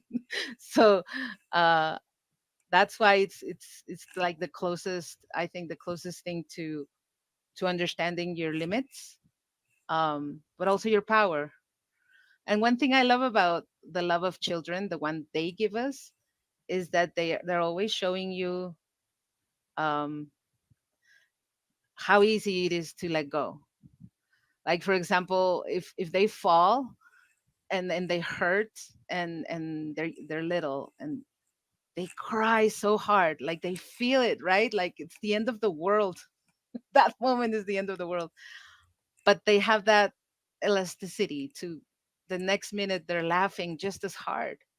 And and that, to me, it's the biggest lesson that children give you, is to just let go, like you go through the feeling, let the feeling, let you give you its teachings. But life life goes. It's a moment, so use it, love hard, fall again, mess up, like, because you can just jump right back, like. And yeah, when we're young, we're like almost made of rubber, most things don't hurt that much, and as you get older, they do hurt Okay, more. guys, we're almost done. We have But like 10 minutes left. to me, that's Hang in that's there. the most beautiful gift the gift that they can give you, is the possibility to see yourself healing through the inspiration of their love, and the love that they inspire in you. So I think that's why they are the heart of a community. And it's very true, a community that does not care about their children, it's probably a community that is in demise. And that's the hard lesson of today, in terms of a, a, a civilization, I would say, because I don't think there's enough time that people spend with children, or they're not a priority. A lot of people, and it's not about people deciding not to have kids. I think it's more about not believing in hope, in the hope they bring. And so, that's really tough. It's a really tough thing about our times. So is having children is, like I said, like, it is the revolution of betting for life. So we children that way allow you to feel the deepest, greatest love. But it's not, of course, the only way either. I find This is just word myself salad. She's not saying anything interesting right now. around a lot of women that they don't have children yet they have the most maternal love towards their community. And so that shows you that it's not just about the physical act of having children, but about the elasticity or flexibility to feel that love that is all given and that is selfless. um, but that requires you to really love yourself, because you can't really love if you don't love yourself. Like, like, it becomes something sort of Hang toxic on. if Hang on. Hang on. you're Hang not. on. Hang on. Hang on. Hang on. No, Steve, this is not correct. And you've been into enough socialism streams that you should know this by now. Like, a lot of the stuff they said was perfectly in line with their ideology. So no, 98% of this is not word salad. But they do try to bore us with word salad every now and again. But having this attitude, guys, is honestly retarded. Why are you even here if you think that 98% of what they're saying is word salad? Why are you here? What are you doing? There are many better ways to spend a Saturday night. Giving it to yourself, it's more like an expectation from the other, like, I give you, so you give me back. And with children, you don't. It's like it's all for them. It's for their path, it's for their. um I found myself being a mom younger than I didn't plan to be a mom so young. We're here for romantic But love. I decided Exactly. most of the things, Romantic love is the like counterculture. the degree that I was studying, the topic that I was studying, everything that I was going through at that time, I decided thinking of my finitude, like, wow, how could I serve them? Because it was suddenly not just about me. Like, that whole shift just happened. Like, I was no longer just me, So um, that's important to always keep in mind that you can only parent if you have taken care of your own well-being, your own struggles. Otherwise, you just pass it on to them. It's just almost like you give them your own trauma, Yeah. and so that's a difficult one. And yeah, I've Well, talked too much. Bill, you're joking, but I'm seriously in my head right now. I'm counting down to the end of this stream because I'm going to go watch The Human Centipede after this. I'm not fucking around. I've been thinking about this movie for like 3 days. It's time. I've had enough beer. I'm like halfway done my second beer. I'll finish it up before the stream ends. And then I'm going to go watch The Human Centipede after this because The Human Centipede will probably be far less painful than the hour and 45 minutes of socialism that I've sat through tonight. Well, I know The Human Centipede not only has a sequel, there's also a third one. And I haven't seen the second or the third one yet because I quit watching halfway through them because I couldn't stand them. But I feel like now that I've been training on socialism and communism for like 3 years, I have worked up the wherewithal to make it through the trilogy of The Human Centipede. I don't need to watch everything with you guys. I can't watch this on YouTube. No, you talk perfect amount. Um, and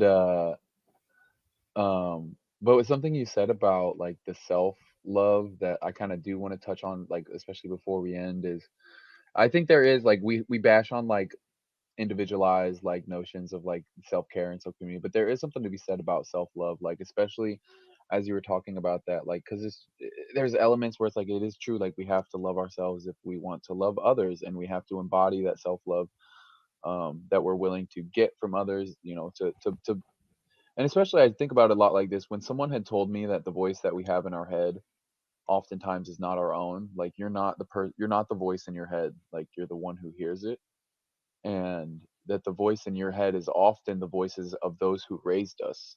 And if whether That's it's our true enough. parents directly, or whether it's the dominant culture, it's the rhetoric and the narratives that we've heard from colonial settler colonial culture, or white supremacist culture, or Capitalism, patriarchal culture, like capitalism. so it's about like we're not the one, like you're not the voice in your head, you're the one who hears it. So what does that mean? That means that we can. In The Human Centipede, 3 bodies become one, the ultimate collective. Fuck you, Bill.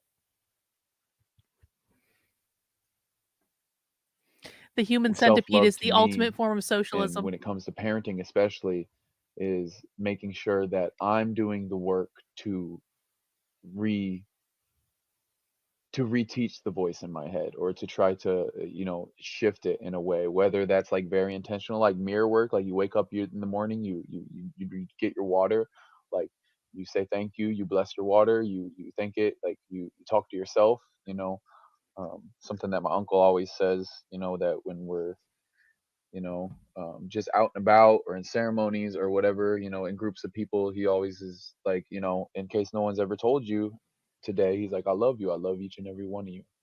He's like, I tell myself that in the mirror, when I wake up. And, so when we talk about like doing that and trying to retrain that voice in our head, I'm also thinking about that I will be the voice in my kid's head. Like and I want to make sure that and we do make mistakes. Like I make mistakes all the time. And I really like what you said, Maida, about every day is a new opportunity to be a better parent, to be a better dad.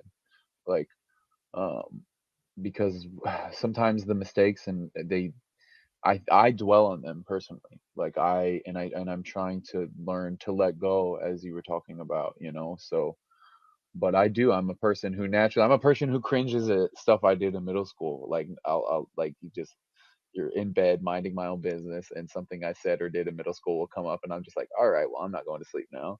Like that's the kind of person that that I that happen that that's what happens to me. So bet that I'm lamenting and thinking and wishing, but I really like that forward, focused, and that we will have another chance to correct these things, and that we will have another opportunity to wake up, because that's like what I believe, like just life, like spiritually, like just living life, like it's bigger than spiritual. It's just like how we live. Like every day we have a new chance. Every day, is a blessing. Like when we wake up, when we breathe, when so Thank you both.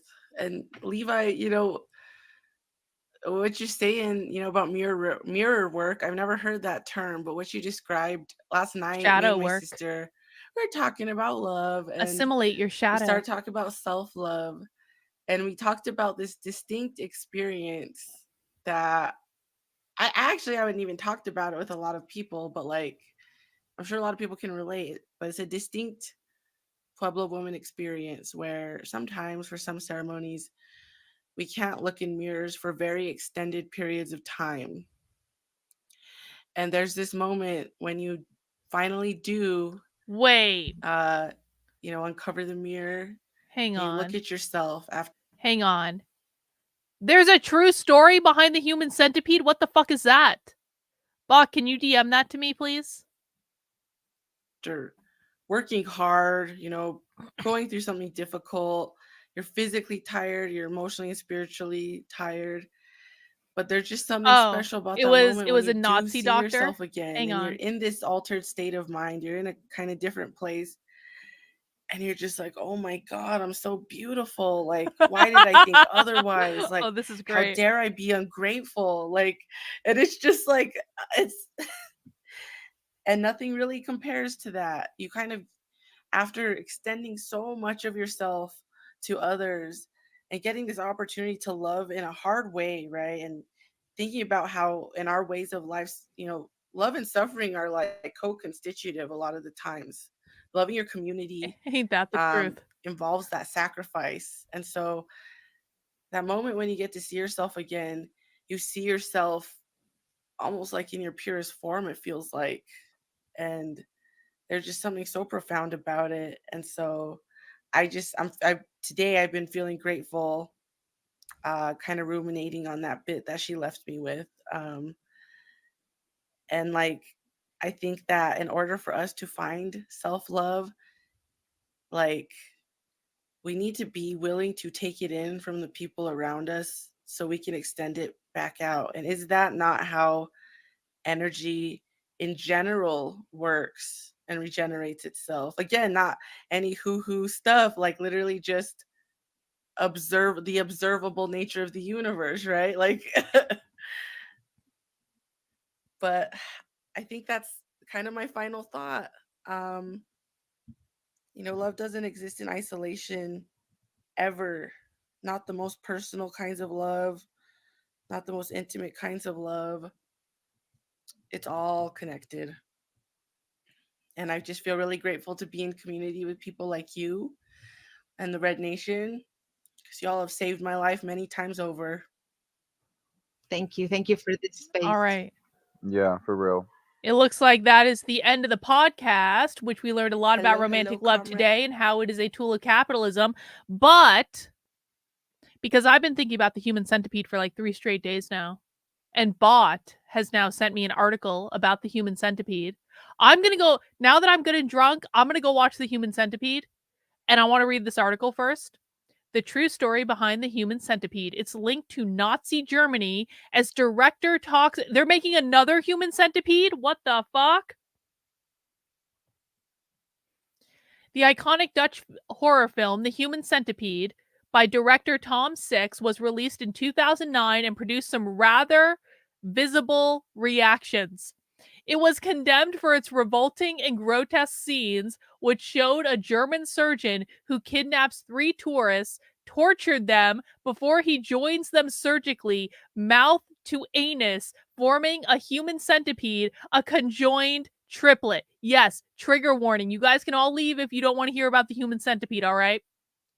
The controversy would continue with Six's sequel to the film, The Human Centipede 2 Full Sequence, which was only released in the UK in 2011 after substantial cuts and edits after the British Board of Film Classification refused to give the film an 18 certificate unless the film cut a large number of graphic scenes, including masturbation with sandpaper. What the fuck?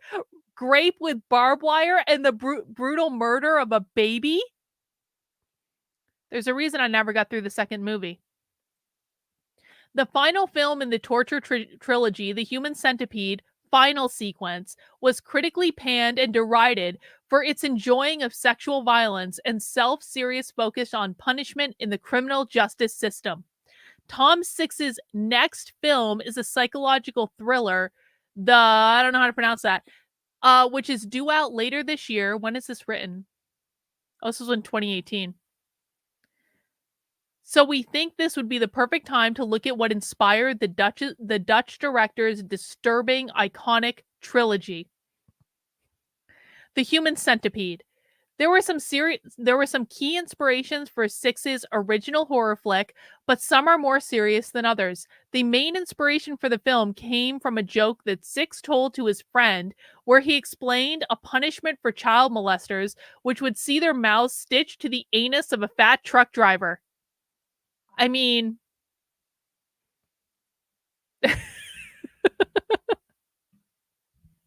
as the film germinated in Six's mind, he took inspiration from real life and abhorrent episodes in recent history. Six's chief historical inspiration was Nazi experiments conducted on concentration camp prisoners in World War II, including the diabolical experiments of Dr. Joseph Mengele. Really? The Nazis inspired the human centipede. Imagine my shock. The experiments saw prisoners across Europe forced to participate in tests that mostly ended in death, trauma, disfigurement, and permanent disability. The vile examples of medical torture included tests on twins, with twins being forcibly sewn together to become conjoined, and dyeing eyes in twins to see if they would react. If one twin died in the experiment, the other would also be killed.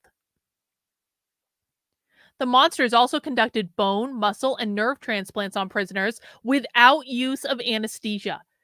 They were also tests of new drugs, weapons such as mustard gas and poisons, and sterilization on prisoners against their will, which have long-lasting medical repercussions. And then the seminal picture of Auschwitz, obviously.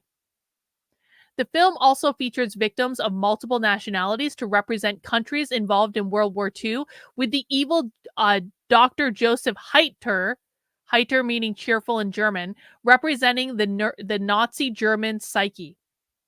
Finally, Six was also inspired by previous cinematic offerings from visceral directors David Lynch, and also the Dutch iteration of the iconic reality series Big Brother. Unwoke Art, Human Centipede, the 3 unstreamed. No! No. All right, so I'm going to go watch a Nazi-inspired movie now. Thank you guys for joining me for Socialism Saturday. I really appreciate it. I hope you enjoyed having some romantic love with your human centipede. I will be taking the day off of streaming tomorrow, but I will be doing movie night in the supporter Discord. We will be watching Down with Love at 8 p.m. Thank you guys for hanging out with me. I really appreciate it. Take care, guys. We'll see you soon.